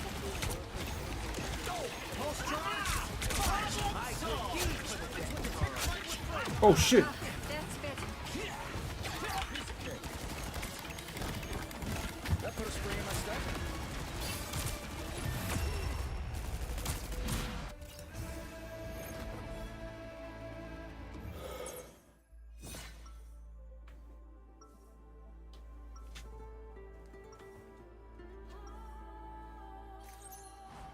I do the right thing unless the wrong thing is more fun.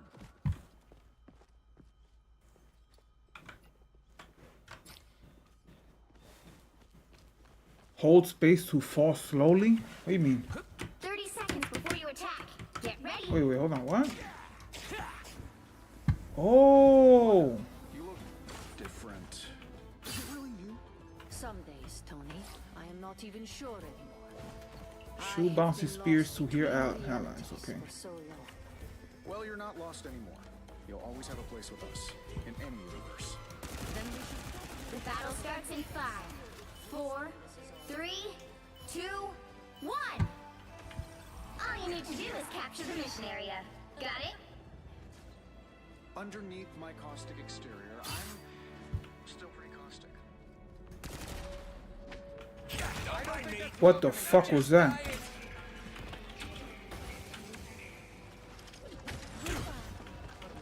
Armor patch here. Pay up. Where's Winter Soldier? He's all the way over there, bro. Oh my fucking god, bro. Looks like the mission area is yours to capture now. Yeah, I'm fucked, bro. How the fuck is my team on the other side? In another timeline, we're still friends. Yeah. You ain't got rid of me yet. The mission area is yours. Crazy, bro. I swear to God, bros.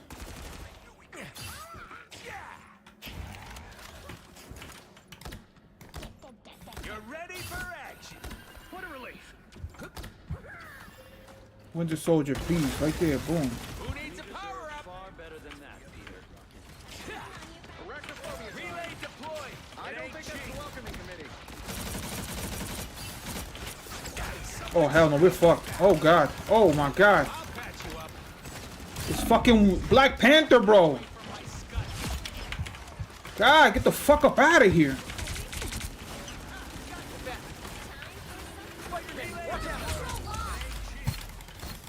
You're ready for action.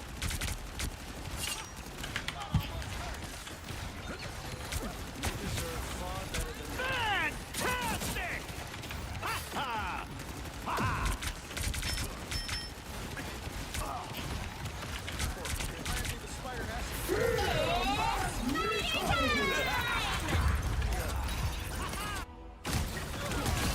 At least I left that for them. Right before dying.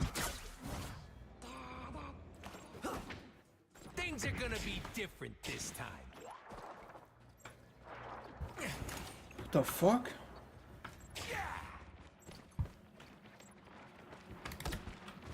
I am ready to put on a show. What?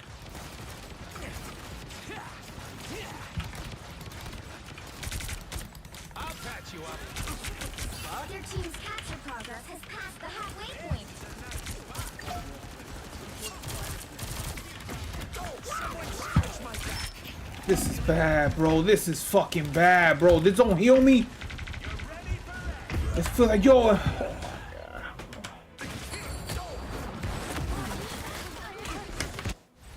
It's gonna be one of these fucking games, bro. Don't mess with the amazing Spider-Man! It's gonna be one of these fucking games, bro.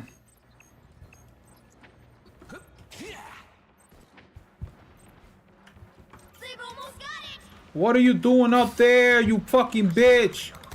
I'll patch you up. Relay deployed. It ain't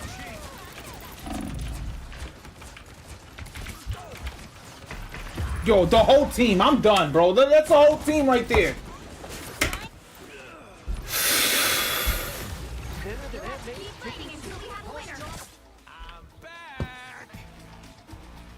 Yeah, look who switched. Now I'm the only.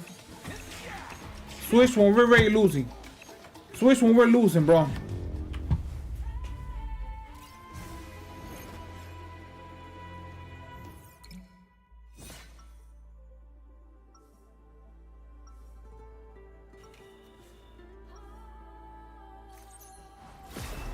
Count on me. I got a plan. This is crazy, bro. This is fucking crazy, bro. And he went back. Now I'm the only healer. I've really got to stay back. 30 seconds before you attack. Get ready. That is some pretty And then watch the funny thing is I'm going to be over there healing. Black Panther's going to come up to me and whoop the fuck out of me. I don't know how to feel about that. Well, suddenly I'm feeling pretty The battle starts in 5, 4, 3, 2, 1. All you need to do is capture the mission area. Got it? Y'all a bunch of deadweights. I can do this myself.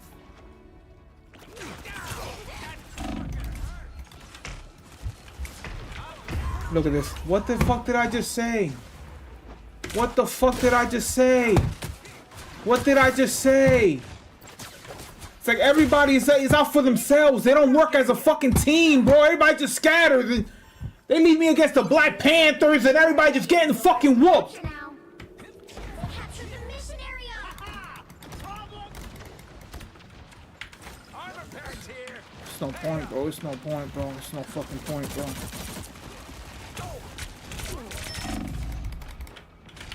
It's no point, bro. It's no fucking point. It's no point, bro.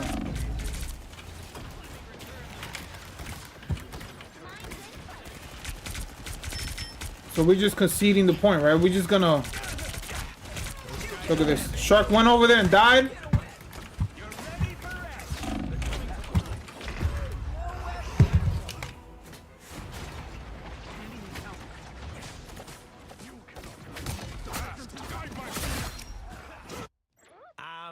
This is crazy. This is crazy.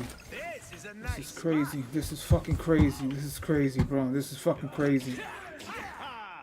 This is fucking crazy, bro. This is crazy. I have to stay back and heal, bro. And then nobody's by my side when I'm getting my ass whooped, bro. From the brink, baby.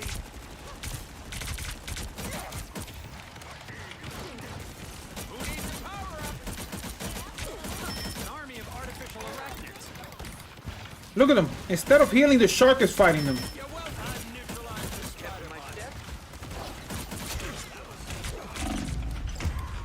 Because I'm the only one healing. Even the shark that's a healer is not fucking healing. I'm out, though. I'm out. I'm out. I'm out. I'm out. I'm gonna fuck punish me. Ban me from this fucking game. I'm out. I'm out. I'm not doing this shit. I'm not doing this shit.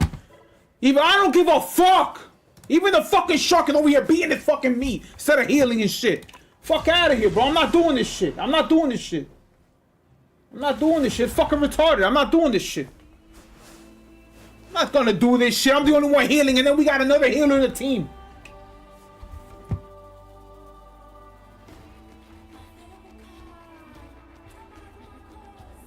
This is fucking ridiculous, bro. This is fucking ridiculous, bro. I am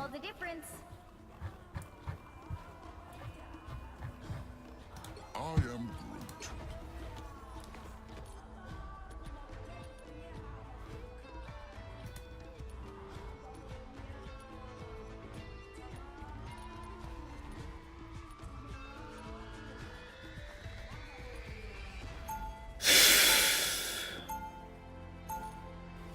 fucking insane, bro. Fucking insane, bro. Fucking insane, bro. Fucking insane, bro. It's you and me again, old buddy. They'll be coming in 30 seconds. Stay strong. I try to do the right thing. People always end up thinking I'm crazy. I know exactly how you feel. I mean, it's not my fault an Egyptian god whispers in my brain and tells me who deserves his righteous vengeance. Okay, so maybe not exactly. The battle starts in 5, 4, 3, 2, 1. You have to stop them from securing the mission area. You guys are actually here, right? Or am I imagining this? I am Groot! I am Groot!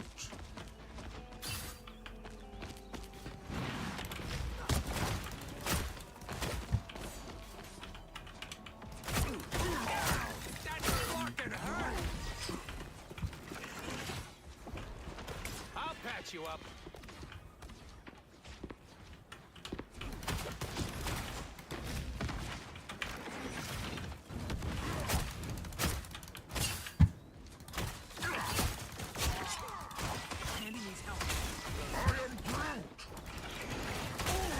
Oh shit.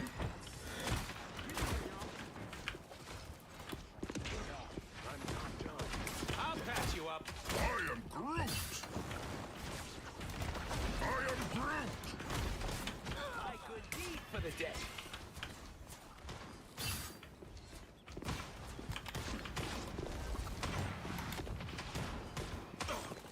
I am Groot! I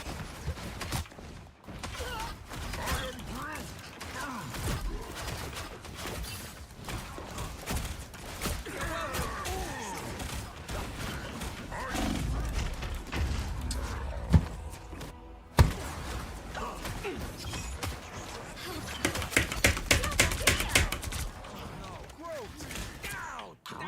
What the fuck was that shift shit? Adjust angle. Oh. Oh. Wait, so if I lay it down on the floor, it would just cut them and shit from the ground?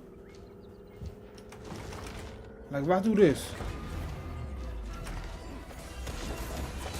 Oh god, I'm trying to figure this shit out. Oh my fuck. Oh shit. Oh fuck, I'm dead. I'm trying to figure this shit out. Oh, it's like building like a Fortnite wall. Cause they got the flat, slanted, and then like the roof you could use. Better stop that vehicle.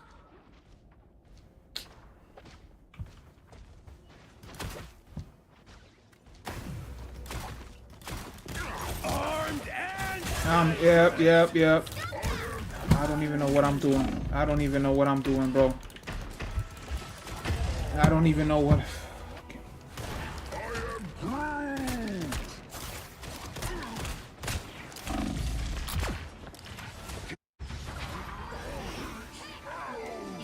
Against the world. Hey, T, enjoy the amplifier.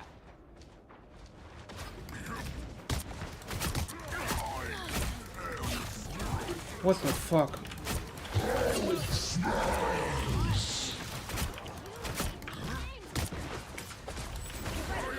They hit a checkpoint. Now might be a good time to stop them.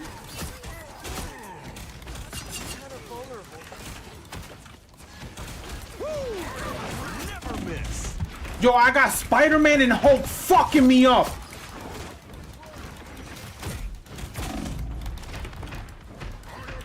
We are undefeatable.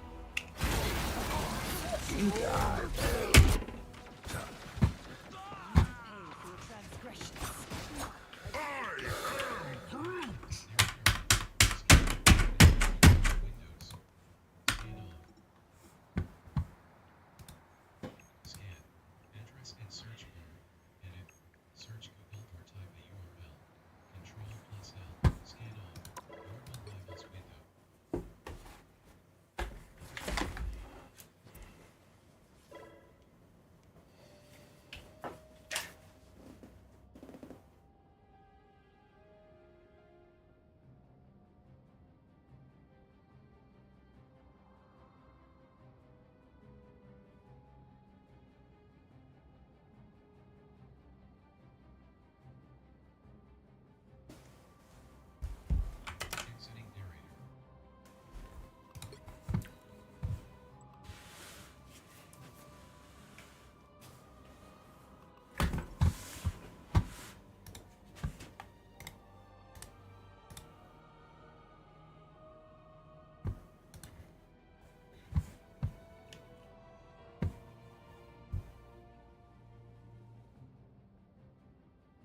This shit's fucking insane.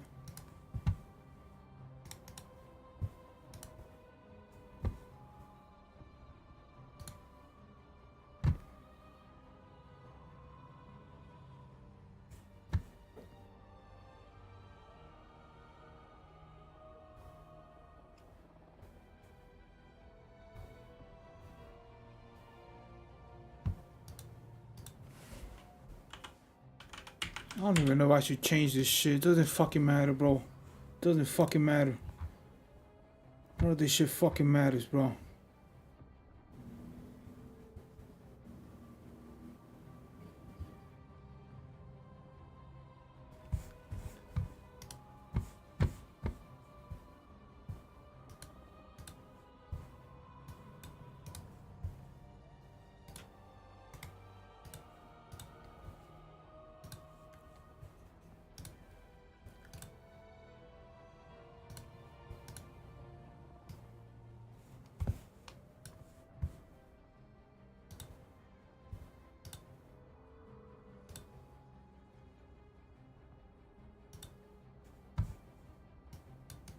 Is this not Microsoft Edge?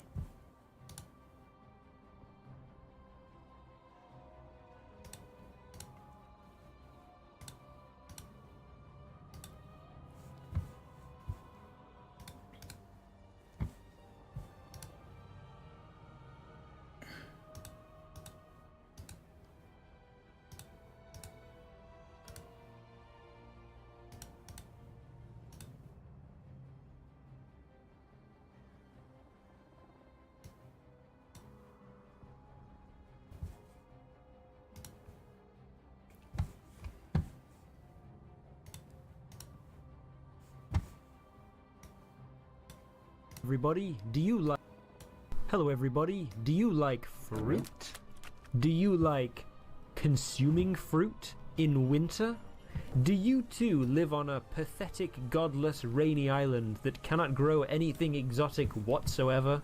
No. If so, we need to talk about this photograph, because it's a day ending in Y, so somebody has to get angry on the internet again about one of 5 pictures. The implication of this image is that dumb idiot Argentinian pear plantation owners spend hard-earned, valuable Argentinian money to ship freshly picked pears all the way to Thailand to be packaged into these gross single-use plastic containers before again being shipped to, presumably, the United States. A near-complete navigation of the entire planet on massive container ships burning fuel and money. For some fruit? What's that all about?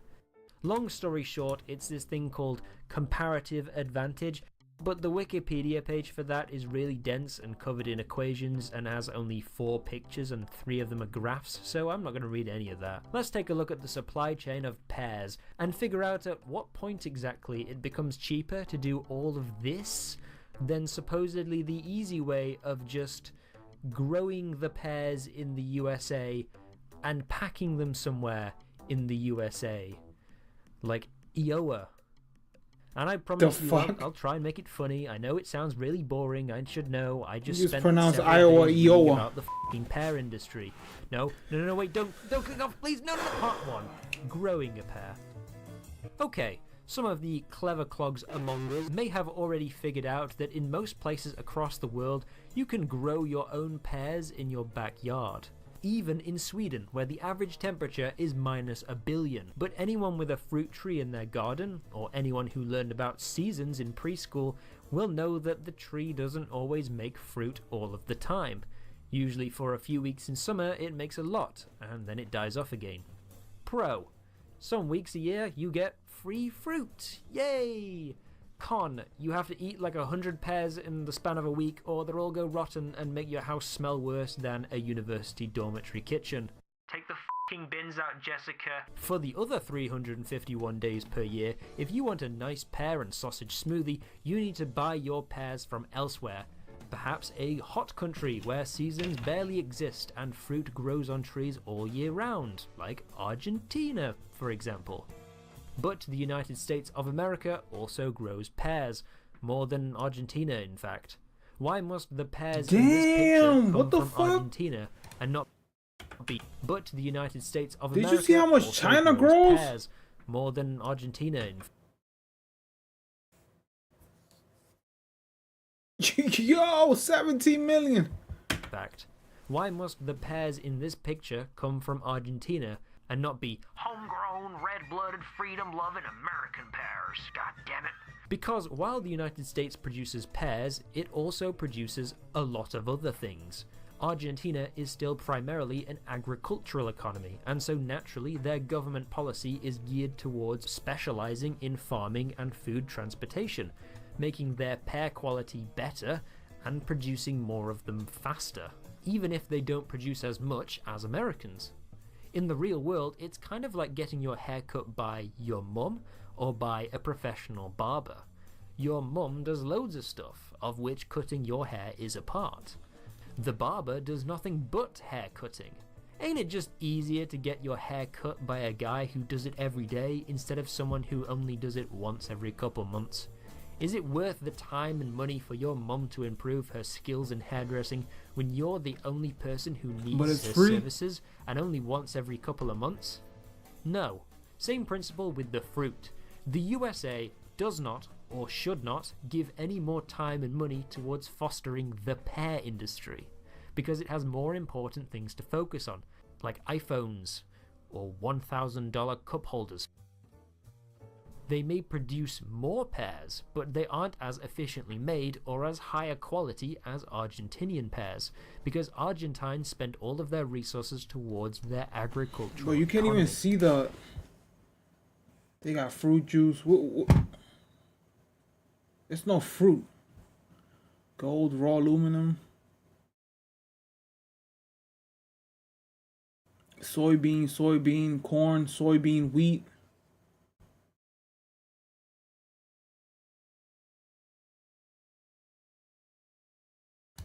If you're a supermarket and you want to get the upper hand over competitors, are you going to order the okay quality, reasonably cheap American pears, or the high quality, very cheap to grow Argentine pears? Yeah, that's what I thought. And that's why it's better to ship fruit from across the ocean rather than growing them at home.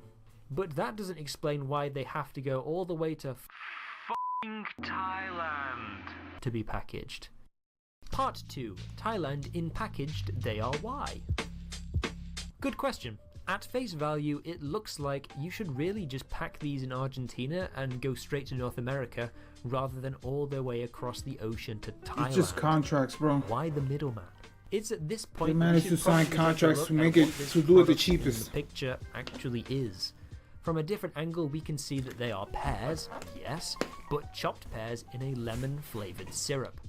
Fruit in syrup products are popular in Southeast Asia because they don't require refrigeration and, more importantly, can be used to make rujak, a Southeast Asian fruit salad eaten mostly in Malaysia and Indonesia. Having easy access to preserved fruits that don't require refrigeration is crucial to developing countries like Indonesia. The packing facility in Thailand is close to people who want packed fruits, as well as other pear-producing countries like China and India. Again though, why not pack in Argentina and ship them directly to Indonesia? I ain't gonna lie, I'm not gonna eat a pear from India. Because pears are picked roughly 1 or 2 weeks before they are ripe, and then continue the ripening process off the branch in refrigeration. Coincidentally, about the time a container ship needs to get from South America to Southeast Asia. If you packed in Argentina, you'd have to wait a week or more for the pears to ripe, then make the 21-day trip to Indonesia.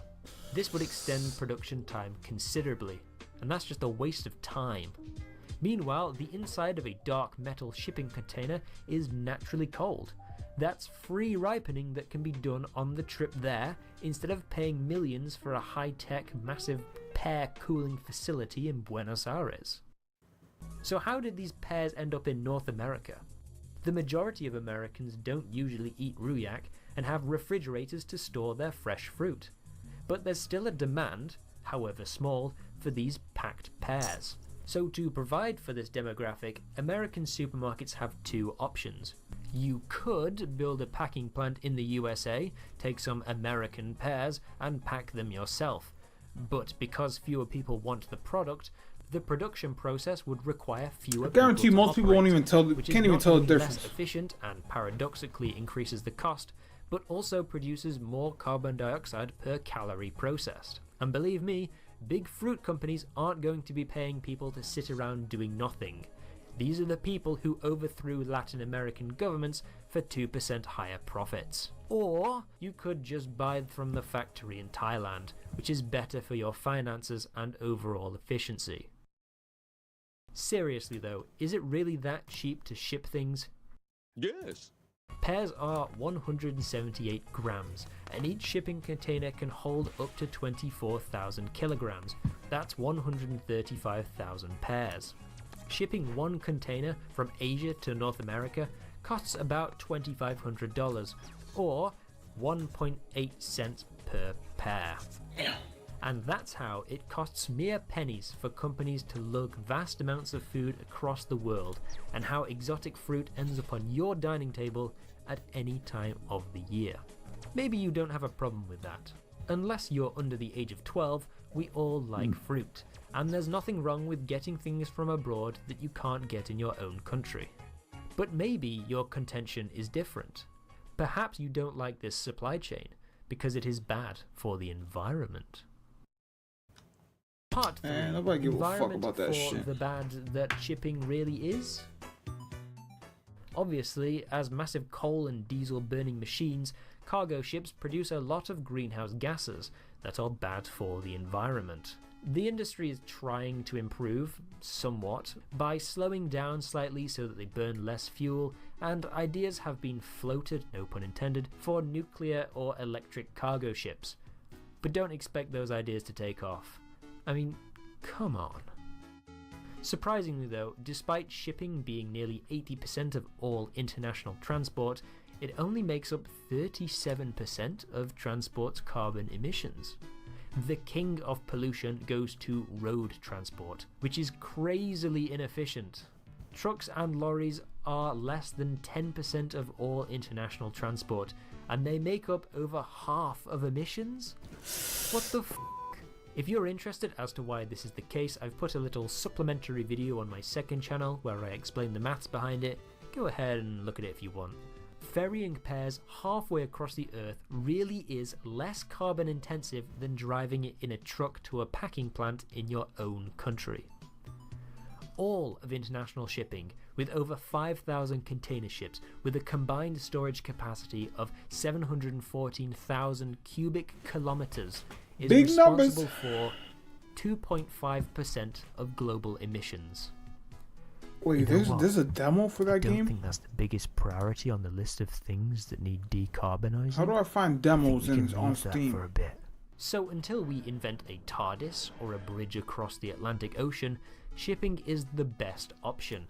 Especially since only a tiny no. amount of a food's carbon footprint is in transportation to begin with. The rest comes from the farming process, and that's where we need to focus on cutting emissions. This is why large Argentinian farms are better than many smaller American farms. Larger farms can afford to invest in green technology and reduce their carbon footprint, and statistically, they do. So if you like buying things and you want to help out the economy of a developing nation while being the least environmentally damaging, be sure Yeah, but to then buy every time we help This somebody weird else pack out, of we pears fuck may ourselves seem over. horribly inefficient, And you wonder but why it we don't have really jobs is the or best way like to those get type of food jobs you here. want into your mouth. Typical like globalization bullshit.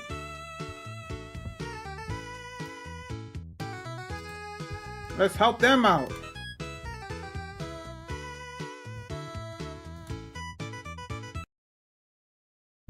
Let's help them out. Help them out. Help them out.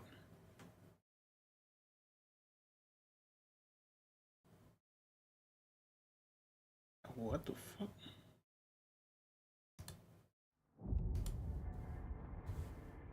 A merchant ship is on its way to Rome. It is loaded to the brim with treasure. Just past Crete, it gets into a heavy storm. The 300 tons of cargo make it very heavy, possibly too heavy.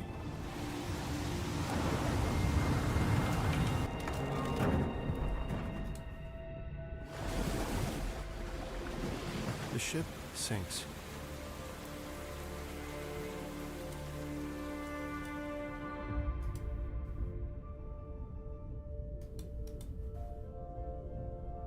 History became legend, legend became myth, and for over 2,000 years, the ship passed out of all knowledge. Perhaps it would have been forgotten forever, swallowed by the sea like so many ships before it. That was until a sponge diver from a small town of Simi makes a dive into the ocean. Oh. On the sea floor, he discovers a bronze hand sticking out of the mud, heavily corroded, but still recognizable. He reports his findings to his captain. With the help of the Greek government, the crew recovers what must have been a shipwreck. Ancient bronze and marble statues, fragmented pots and vases. It's the largest collection of Greek artifacts ever found. They take everything to Athens. Museum staff are piecing together the artifacts. Meanwhile, this corroded lump of bronze still sits there, unnoticed. Over the course of the next few months, it dries up and cracks open. The shattered rock reveals something very strange. A large wheel, engraved letters, and a number of smaller gears. It looks like an ancient machine, a sophisticated device that simply should not exist, with a mechanism over 1,000 years ahead of its time. For over a century, archaeologists, engineers, and physicists from all over the world will try to solve the riddle of the world's first computer. Damn, I wish there was like This a video channel is like largely this based on the that just fantastic plays book, live Into all the day. Heavens by Joe Marchand. Link I in could the watch this description. whole shit I could watch this all Greek day, bro. archaeologist Valerio Stais is the first person to examine the strange objects. The many traces of gears lead him to believe that this must be some kind of ancient clock. But mechanical clocks were not invented until the Renaissance, 1,400 years later, and while there are mentions of toothed wheels, no gears from antiquity has ever been found before, at least until now. Stais soon realizes that he needs the expertise of others. He invites John Savornos and Adolf Wilhelm, both experts in ancient text. They decipher the scribblings as ancient Greek letters. Another scientist named Pericles Rhodiatus studies the inscriptions and suggests that they must be operating instructions. This word in particular stands out to him. It's an old and unusual word for the zodiac scale, a scale dividing the year in 12 zodiac constellations. Rhodiatus and Savornos conclude that the device must be an astrolabe, an ancient calculator to measure the position of stars and planets. But traditionally, astrolabes don't need gears. Maybe this strange astrolabe was somehow able to determine the position of stars mechanically.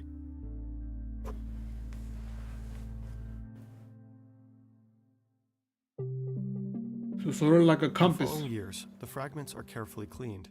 Albert Rehm, an expert from ancient languages from Germany, travels to Athens to inspect the device.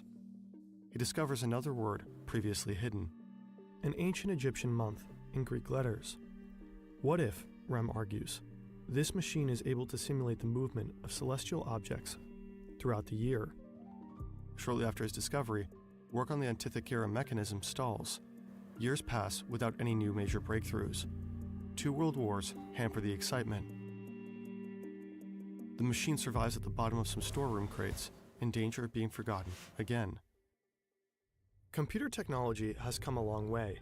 Today, we don't just study stars or track time mechanically, we can now access and control our most powerful tools from halfway across the world.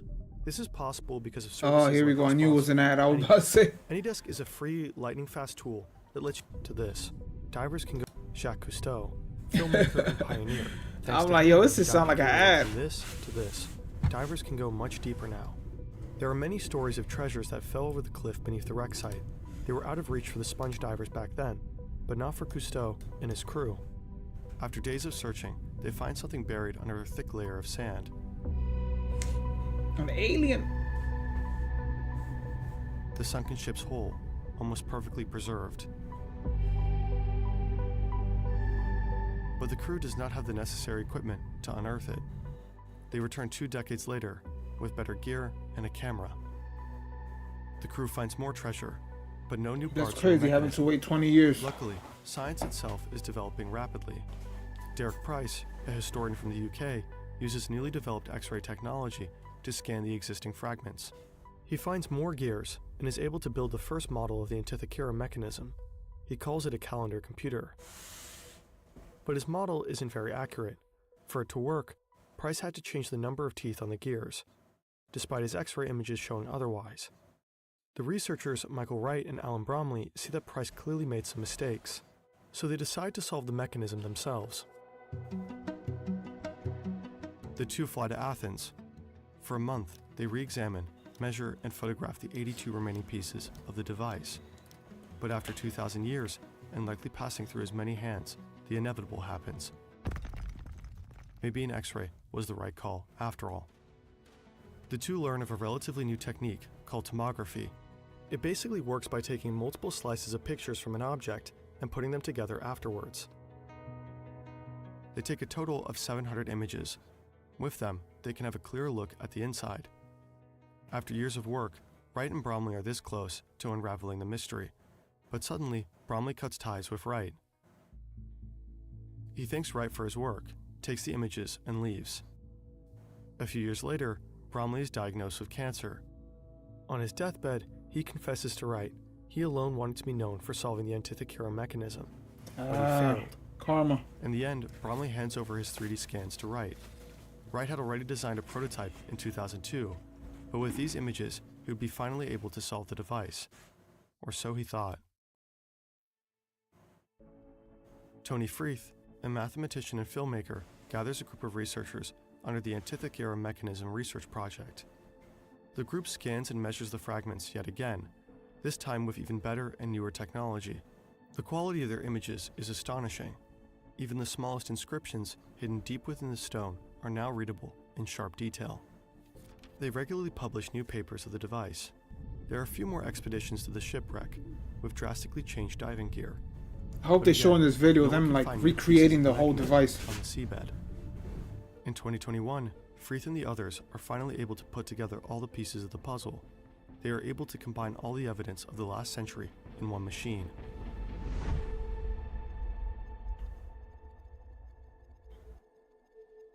The mystery of the world's oldest computer is finally solved.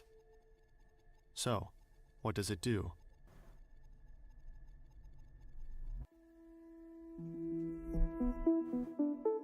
A computer is a device that can store and process information. Any device that is able to solve math equations and show you the result can therefore technically be considered a computer. Fuck is that in the corner? 2-1. There are two types. Oh shit. Digital computers, like the phone you're watching this video on, and analog ones. How do I turn this So you have off? this task, 8 times 2. Digital computers work with ones and zeros. To solve the task, it first needs to translate the numbers in binary, 1000 times 0010. One way to multiply the numbers would just be to multiply the individual numbers one by one and add the individual results, just like in school. Translate the number back to decimal, and there's your result. But there is also another way.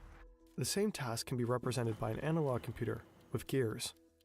What's this? This can be It's translated like a into number one down gear here. with 8 teeth, and a larger one with 16. Every once in a while it pops up. Each time you turn the larger gear once, the smaller one turns twice. Mathematically speaking, your input has been multiplied by 2. This is basically what clocks do, transforming seconds into minutes and minutes into hours.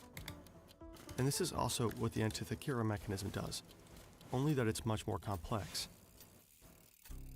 The device originally sat in this wooden box. It had a handle on the side to control the complex internal mechanism. These gears move a series of pointers at the front and back. The ancient Greeks believed the Earth was at the center of the universe. That's why Earth sits right in the middle. Around it orbits the moon, as well as the sun and the 5 planets that were known at the time. There are also rings for the Egyptian months and dates with its respective zodiac. Additionally, the front is full, with step-by-step instructions on how to use it. The back shows 2 spiral rings with large pointers in the middle. The upper one shows the 19-year Metonic cycle. It's the basis for many ancient calendars. Inside these rings is a smaller scale showing the 4-year cycle of the Olympic Games.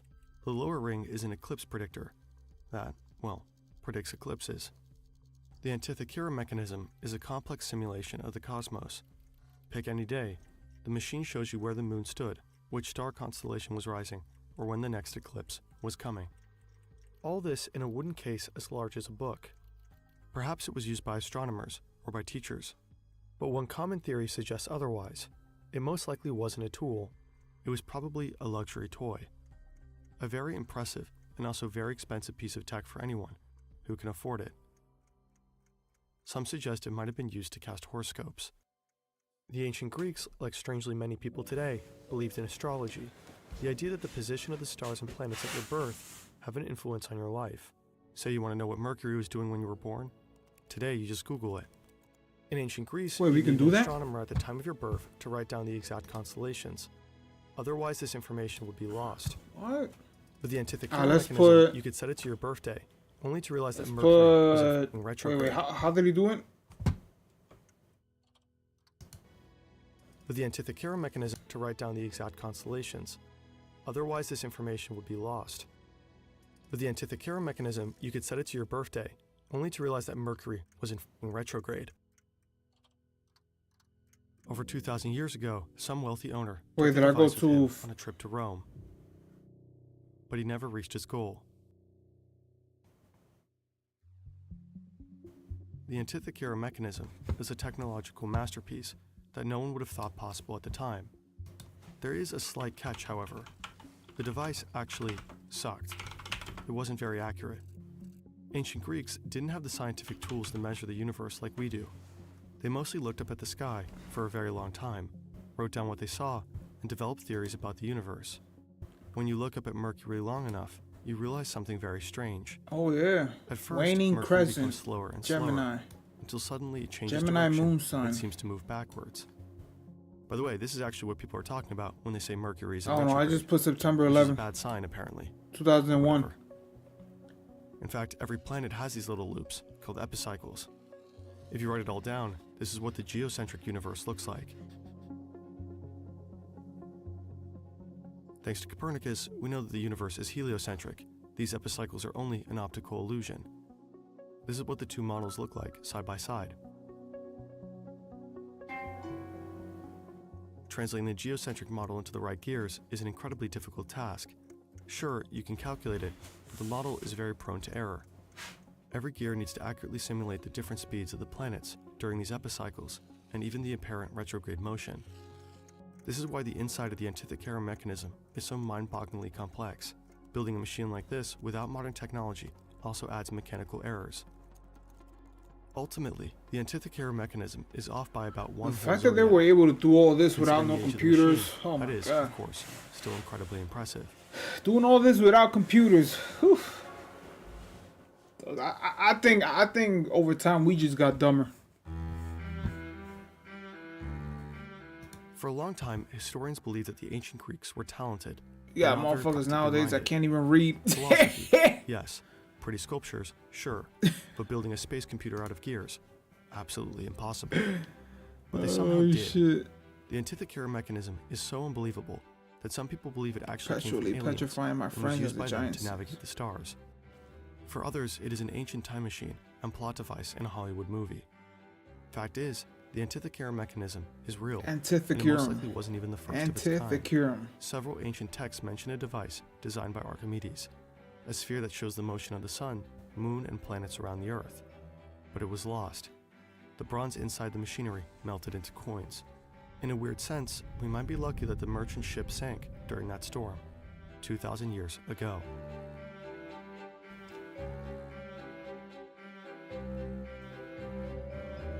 Shout out to these Lucas Hilbert, the man who took LSD and changed the world. Here's what happens when you put your DNA under a microscope. You can extract some from your mouth, just gargle salt water, and mix this with soap and rubbing alcohol. You'll get a gooey mass at the top. This is DNA. Most of it is yours, but some of it actually comes from bacteria living in your mouth. At 100 times magnification, you'll see these strings, which are coiled up DNA, proteins, and debris all clumped together. But looking at them is pretty much useless. I mean, even with $1 million electron microscope, you can't actually So you need see salt the water, genetic soap, and code what? that makes you you. So how do you read DNA? DNA evidence. DNA. Your family secrets. You are not the problem. Diseases you haven't been diagnosed with yet. Predicting or even diagnosing cancers. The tiny quirks of what makes you you. But for the vast majority of human history, we have not been able to read it. It is completely illegible. All of this might still be impossible today, if not for one man who took a lot of drugs and stumbled upon a discovery that unlocked DNA forever. Also, he was kind of a jerk. In the 1960s, as a biochemistry student at Berkeley, Harry Mullis wasn't interested in going to his classes. He was too busy taking LSD, and lots of it. Mullis didn't take university very seriously. His PhD dissertation was filled with jokes. Yeah, but tuition was like 2 pennies back then, so he was good. He, quote, cut all the wacko stuff out. But LSD 2 pennies back then was like a hard-boiled egg and like a dollar bill or some shit. Of interesting ideas. It did trickle into his science. So, for example, he wrote a letter to the journal Nature, which chronicled the, quote, entire universe from the beginning to the end. and they published it, which is amazing. He was like 22 years old. This motherfucker did LSD too. After graduating, Mullis just bummed around for a bit. First, he gets a job in a cardiology lab, but he's just kind of so horrified at how many rats are being killed. So he starts writing fiction. He gets a job in a bakery. One day he's working in this bakery and this guy, Tom White, walks in, and it turns out Tom White works at this company. It's a biotech startup called Cetus. They sort of get to talking, and this guy offers Harry Mullis, he offers him a job. White recommended Mullis to his higher-ups, saying, "Hire this guy Mullis. He's an excellent synthetic chemist. I knew he was a good chemist because he'd been synthesizing hallucinogenic drugs at Berkeley." I knew him because he was tweaking out. In the world. It was founded in 1971, an exciting time when scientists were just starting to figure out how to manipulate DNA. One of the most important discoveries was actually made that year while researchers at Johns Hopkins were studying the bacteriophage. The phage is a virus that hijacks bacteria by injecting its DNA into the cell. The bacteria is then forced to create copies of the phage until it explodes. But the researchers realized that some bacteria evolved defenses that make them more resistant to the virus. Damn, the gap bacteria. Molecules would scan the phage DNA looking for a specific sequence. And when they found a match, they would cut the DNA, turning it into useless strings. Scientists called these little scissor molecules restriction enzymes, and different types of restriction enzymes cut DNA at different places. And they work on human DNA too. So the researchers extracted the enzymes to essentially create a toolbox of nanoscopic scissors that would allow them to cut DNA at will. Cetus was trying to use biotech like this to develop commercial DNA tests that hospitals could use to quickly diagnose diseases. But at the time, simple DNA tests like this were impossible.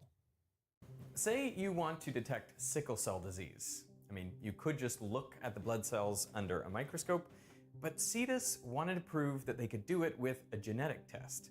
And for one of those, you would start off with a sample of DNA. In each of your cells, there are 23 pairs of chromosomes. Not if you're special. If you zoom into the tip of the 11th chromosome, you'll find the beta globin gene. This sequence of adenine, thymine, guanine, and cytosine nucleotides controls the shape of your red blood cells. And if you inherit a T instead of an A here from both of your parents, well, you're born with sickle cell anemia. But you can't see any of this under a microscope. So how do you check these single-letter mutations against DNA that's over 6 billion letters long? Mullis said that this was the equivalent to reading a license plate on Interstate 5 in the dark from the moon. But luckily, there was a way to do it. The first step is to separate the beta globin gene from the rest of the DNA. So you can use restriction enzymes on your sample to cut the DNA into little pieces, all of different lengths. And the sickle cell mutation will be on one. Bro, we're too dumb, bro. But how does that help? Well, DNA is negatively charged, so if you place your cut-up sample into a porous material like a gel and apply a voltage across it, the DNA pieces will flow from the negative end to the positive. I'm so glad we got these smart-ass people in the world. All different lengths, shorter pieces of DNA will navigate the gel pores quicker than Most longer of us ones. will still be This is called gel electrophoresis, throwing rocks and it stones and lets you smacking each other with separate DNA out sticks. by length. Its results are consistent enough that after the DNA is spread across the gel, you can see where different length strands end up. Near the start, you'll see DNA strands that are 10,000 base pairs, followed by shorter ones, 3,000, 1,000, and so on. And because you use specific restriction enzymes, you can predict that the sickle cell mutation was sliced into a 2,000 base pair segment, so it's in here. And now that we know where the target DNA is, we can move on to step 2. Checking whether our sample actually has that mutation or not. If you soak the sample in an alkaline solution or heat it up to over 90 degrees, the hydrogen bonds between nucleotides will break and the DNA will unzip. Now the two strands will be able to pair to any other DNA as long as it's a match. A's only pair to T's and G's only pair to C's. You need a complementary sequence. Scientists could take advantage of this by synthesizing short pieces of DNA in a lab. These are called probes, and they can be designed to have any specific sequence. So if the sickle cell mutation is CTG-TG, you can create a probe that has the complementary sequence GAC-AC that will stick to it. And because normal DNA is supposed to be CTG-AG, your custom probe won't be a good match. Now, the trick is to make these synthetic probes radioactive and add them in. So after a while, your probes will either pair to the DNA or just keep floating around, and if you wash your sample, any probes that didn't pair will rinse off. So the final step is to check the sample for radioactivity. You can see that with sickle cell blood, there's a radioactive signal on the right. The probe found the mutation and stuck to it. But in the case of normal blood, there's no signal. None of the probes paired, so there must be no mutation. There is also this other huge signal in both cases. That's because the probes will match to other parts of the DNA too, not just to the sickle cell region. This is why you need to separate the mutation out using the gel first. This technique was known as the Southern blot, and what it is? worked. I know I've heard of sickle cell, but like, what are the days or even symptoms? weeks. Every step of it is difficult, and every step of it, it's like super inefficient. Sickle the cell matching anemia. is inefficient. The radio-sensitive paper It's a is genetic really disorder that inefficient, affects the and red you blood have these cells. technicians having to work with radioactive stuff, and it happened in a way that it was so slow and cumbersome that it wasn't commercially feasible in any way. So they move through the body. CETUS wanted a Sickle DNA cell test that anemia, could be some done red blood in a cells day shaped in like a single sickles test tube. or crescent And they were moons. Yeah, I see the close. picture. They developed a method that could These test sickle for sickle cell cells, disease in just sickle 7 hours. cells. But this new test Also- suffered from a different problem. The signal was Also just become too rigid faint. and sticky, which can You slow could hardly tell whether the or sample block blood had the flow. sickle cell mutation or not because it So would it's like barely hemorrhaging return blood? any results. Now, Kerry Mullis didn't work on these cutting-edge DNA tests. His job was to make those short radioactive bits of DNA that would be Symptoms: used anemia, as probes. episodes of He wasn't pain, even doing the interesting part. So he's swelling just of making hands these and feet, snippets. That's his job, and it frequent is infection, a delayed growth or puberty, slow, vision problems. repetitive, extremely boring job. So while he's working there, maybe in part because he is bored, he's just obnoxious. He's like a really annoying person. He doesn't get along with anybody. He picks fights with like receptionists and security guards and his colleagues. He also was a womanizer, so he would be hitting on people all the time, which was at the same time he was also married. There was one time where he threatened to bring a gun to work. Really like not someone you would want to work with. But one day, they bring in this new machine into the workplace. This machine basically could synthesize these snippets all by itself. It's basically doing, a month of his work in like a day. Mullis, he's like, now I both have free time and I have a lot of these little crazy. DNA snippets I can sort of play with and figure out, like, what can I do with them? And now he doesn't really have a lot of work to do. And also, people don't like him at work. So he basically starts taking weekends in Mendocino County to just relax. As he was driving up to his cabin on a Friday night in the spring of 1983, Mullis let his mind wander. He thought about that new DNA test and was trying to think of a way to fix it. Then a thought struck him. What if, instead of inventing a more powerful telescope to read a single license plate from the moon, he just created more of that same license plate? His mind raced. Mullis could see DNA chains floating all around him. Blue and pink images of electric molecules injected themselves between the mountain and my eyes. He wasn't on LSD, but his mind by then had Yeah, he was, bro. Y'all gotta stop lying. He was could high as sit on a shit. DNA molecule, watching the reactions unwind. See, Hey, yo, the he was whole riding DNA. sequence Hey, yo. around the sickle cell mutation was known, and because Mullis knew one strand by complementarity, he knew the other as well. So if he heated up the DNA and separated the strands, he could design short bits of DNA that would pair to both strands anywhere on the sequence. These would be his primers. Then Mullis could use something called DNA polymerase. It's a special protein that attaches itself to sites like these, where primers are paired to the original DNA. If these people are this The smart, polymerase don't you think they basically can grabs invent nucleotides diseases? floating around and Like, bro, it's extends the just- primer. And the primer is built as a perfect complementary pair to the strand of DNA it's attached to. This creates an identical copy of the initial double helix. Polymerase exists in every cell of every living thing. It is what's responsible for replicating DNA during cell division. But it will only ever build out a primer in one direction. It's kind of like a one-way street. See, each DNA strand starts with a phosphate molecule. This is called the 5' end. So that's good. You just gotta get the That portion of the phosphate is DNA that attached you to need a sugar molecule called and work from there. deoxyribose, which holds one of the 4 nucleotides. And deoxyribose also connects to the Ooh, next phosphate, nucleotides, and so big this words. pattern repeats. But the last deoxyribose molecule doesn't have Big another words. phosphate connected to it, so it ends with an OH group instead. This is the 3' end, our street exit. The 3' end on one DNA strand is always connected to the 5' end on the other. The second DNA strand always points the other way. And DNA polymerase needs an OH group to attach the next nucleotide. Yeah, they need So niggas it from always Ohio. builds on the 3' end. But that wasn't a limitation, it was an advantage, and Mullis knew exactly how to use it. He could create 2 primers that would bind to the DNA before the sickle cell mutation, each on a different strand, pointing at each other. And if he added polymerase along with some spare nucleotides, it would have to extend both primers toward and over the sickle cell mutation.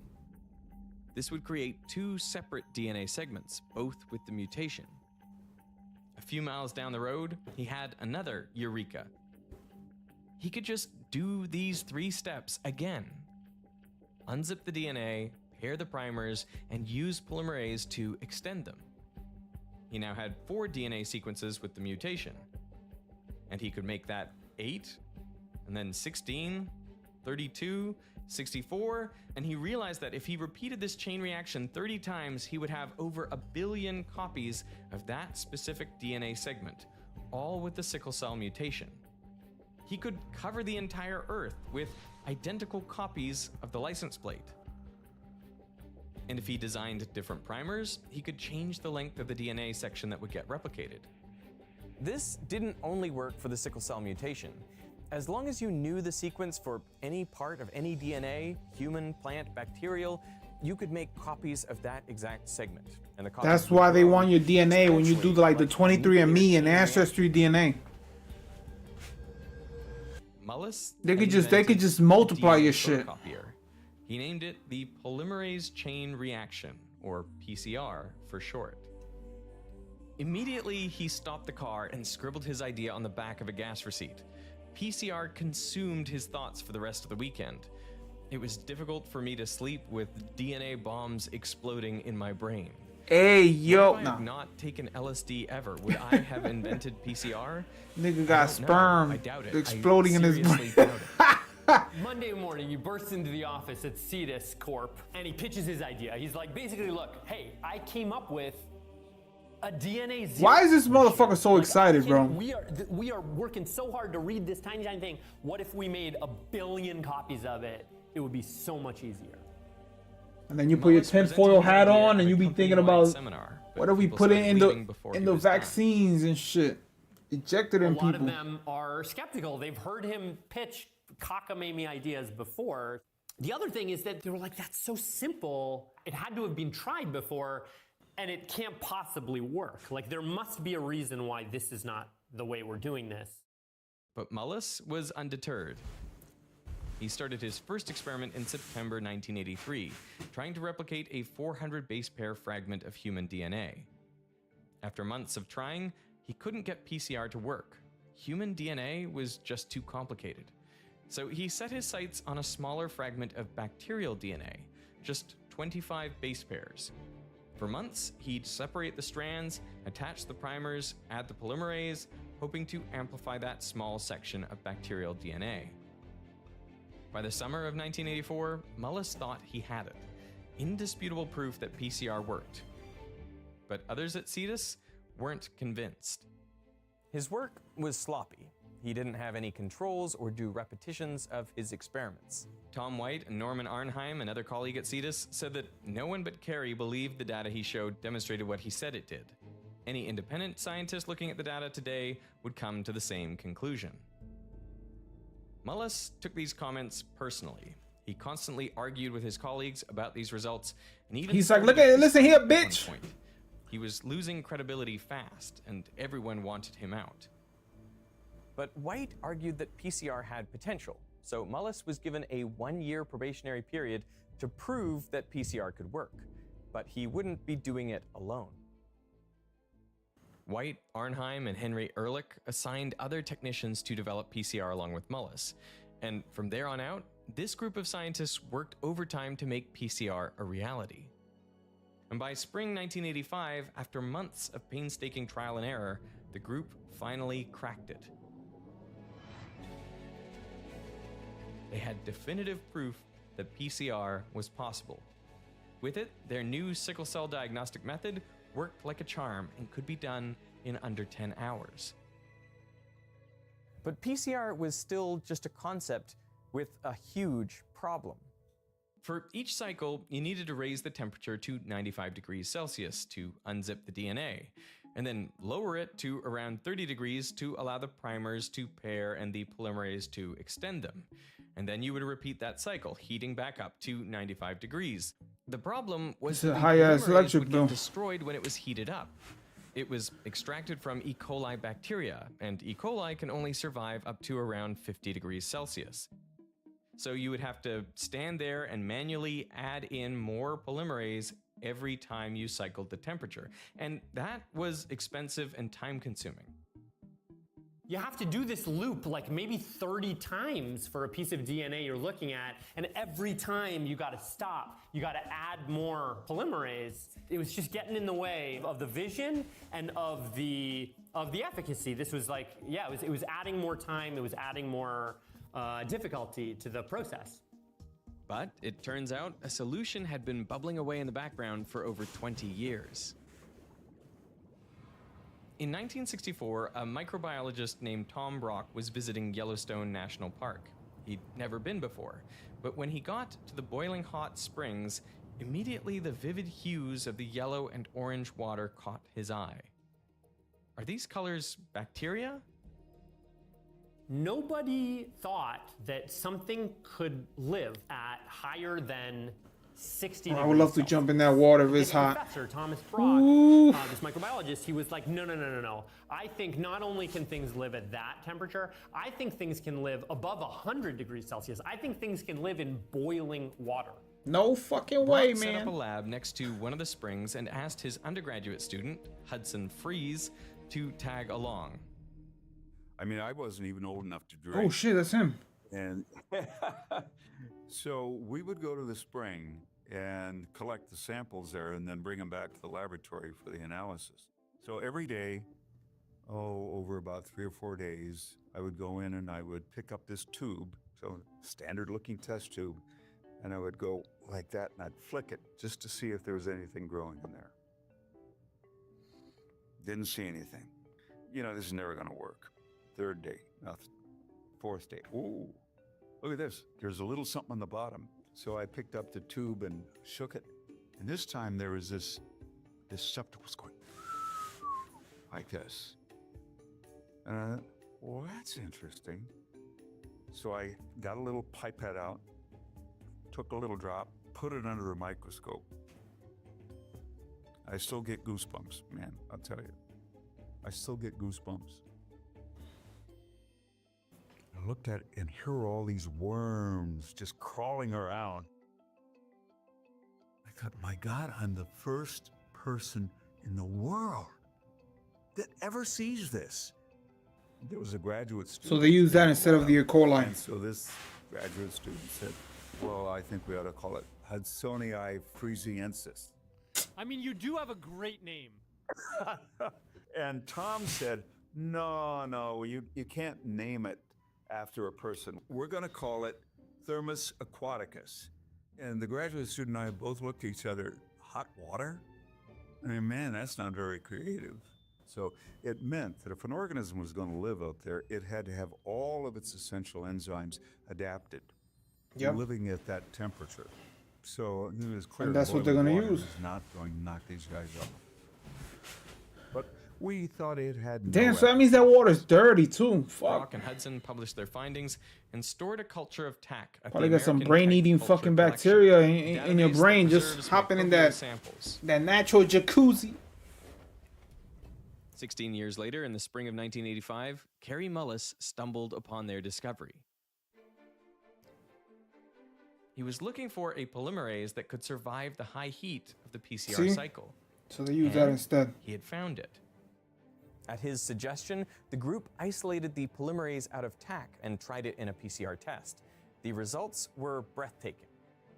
David Gelfand, the CETUS scientist who purified the new polymerase, said, "It worked like a charm. It worked better than anything we have ever fantasized.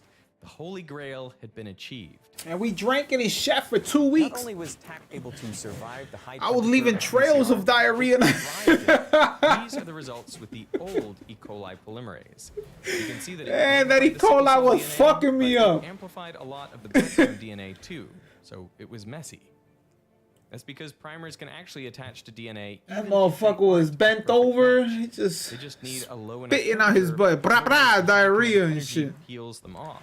But with tack, you never had to lower the temperature below 50 degrees. So the primers would virtually only ever bind to their target region. These were the results with tack. It completely erased all of the background noise. You could sort of set it and forget it and come back, 30 cycles later, a couple hours later. And it was just chilling there. And all of a sudden you have a billion of the thing you're looking for. PCR worked, and it worked effortlessly. They could amplify any piece of DNA they wanted, no matter how small the sample. CETUS realized they had a golden goose, but other companies like Perkin-Elmer and Kodak were starting to catch on to their idea. And if anyone else even fuck do they have to do mentioned with the it? concept of PCR in their paper, CETUS would lose all rights to the patent. So they had to go public, and they had to do it quickly. The PCR group urged Mullis to publish a solo paper first, since PCR was his idea, but Mullis procrastinated. Afraid they would lose credit for PCR, the rest of the group was forced to publish an article on their own PCR research. So the first paper on PCR that came out in Science magazine in December of 1985 listed Mullis as the 4th author. He was furious. By the time His he fault. got his own paper He ready, procrastinated. no reputable journal wanted it. He remarked, "Nature didn't call me. I wasn't one of the good old boys. Science rejected it too." He claimed the PCR group stole his work. Bro, it was your Thank fault. God, they're going to get away with their little trick. But the group scrambled together to get Mullis the proper recognition. He became the face of PCR after giving a talk at a microbiology symposium in 1986. But it was too late. Shortly after, still fueled by his anger for the group, Mullis left CETUS.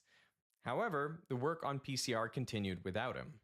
And after he leaves, they come up with, basically there are new PCR machines that do the whole thing for you. And basically these machines are now in like every lab that does any kind of work with DNA anywhere. PCR was a huge success. Polymerase chain reaction test. PCR. The DNA photocopier. Measure remaining blood cancer cells that other tests can't detect. Everyone was using it, from DNA cloning and vaccines to detecting cancer and HIV. PCR. You heard what I said in the beginning, right? What did I say? That they can take your DNA from Ancestry and 23andMe and they could multiply it. And the motherfucker just said DNA cloning. Look at this bullshit. Bro. Can't detect. Polymerase. From DNA cloning and vaccines to detecting cancer and HIV. PCR was saving lives. Motherfucker said DNA cloning, bro. Everyone was using it. From DNA cloning and vaccines to detecting cancer and HIV. PCR was saving lives. It completely opened up everything. Nah, that's crazy. PCR. That's crazy, bro. PCR could amplify the tiniest sample of DNA. They gonna clone your bitch ass. Texas man should be freed from prison because new DNA evidence does not link him to the crime. Hundreds of wrongfully convicted people were freed and This is the good part. thousands of criminals were caught. Families separated by war could be reunited. We use PCR all the time. All the time. Everybody in our institute. Scientists even tried to use PCR on ancient DNA from insects fossilized in amber. Sound familiar? Like it's completely taken over so much of our world. And right at the center of this takeover, Kary Mullis.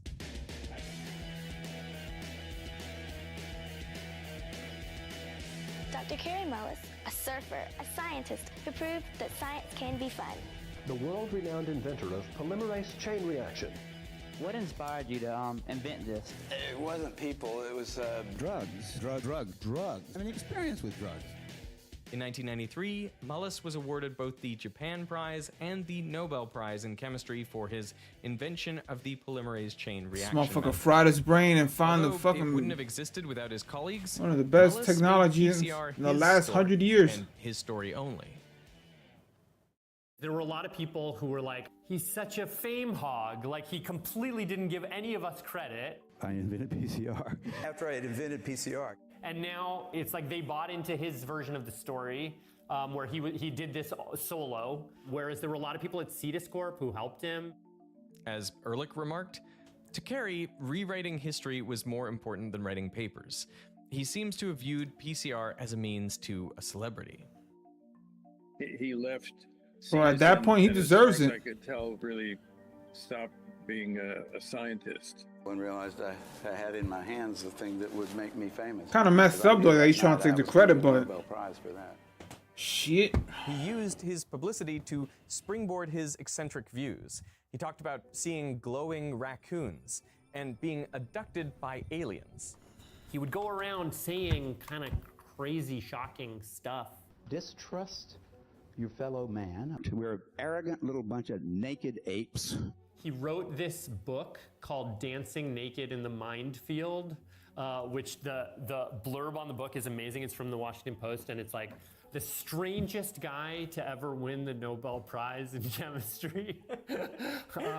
He just would do like weird stuff. The fuck is he doing? Those leaves?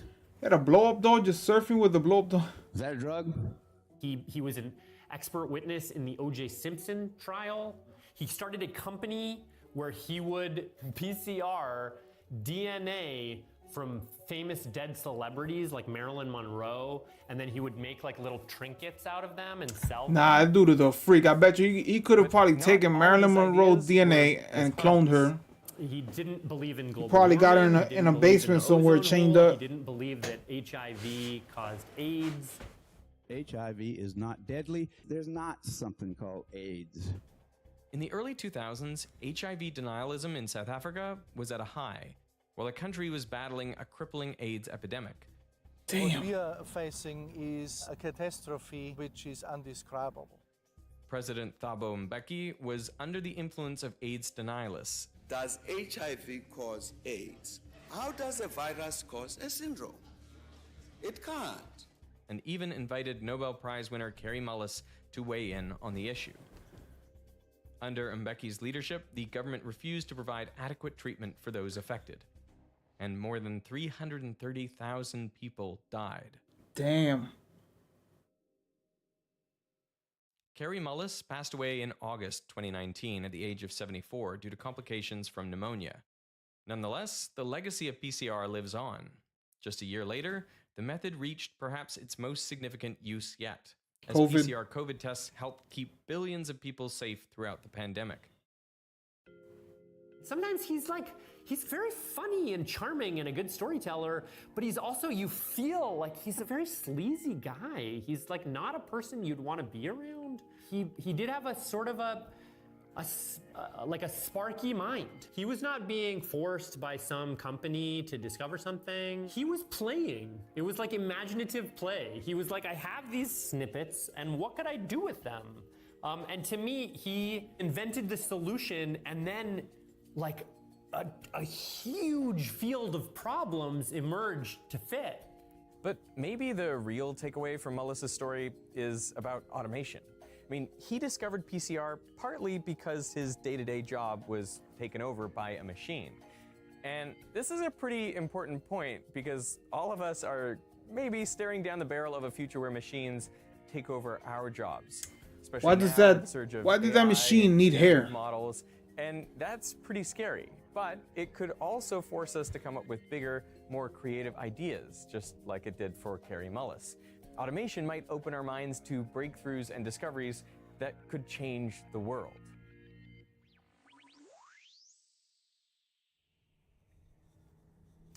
Of course, making breakthroughs like PCR take more than just opportunity. You also need a mind trained in problem solving, so you're ready to seize the moment when opportunity arises. And if you're looking for a free and easy way to start building your problem solving skills right now, look no further than today's sponsor, Brilliant. Mira, Brilliant coño. helps you become smarter every. Alright, massive. I'm gonna go try to catch up on some sleep. We out. We out.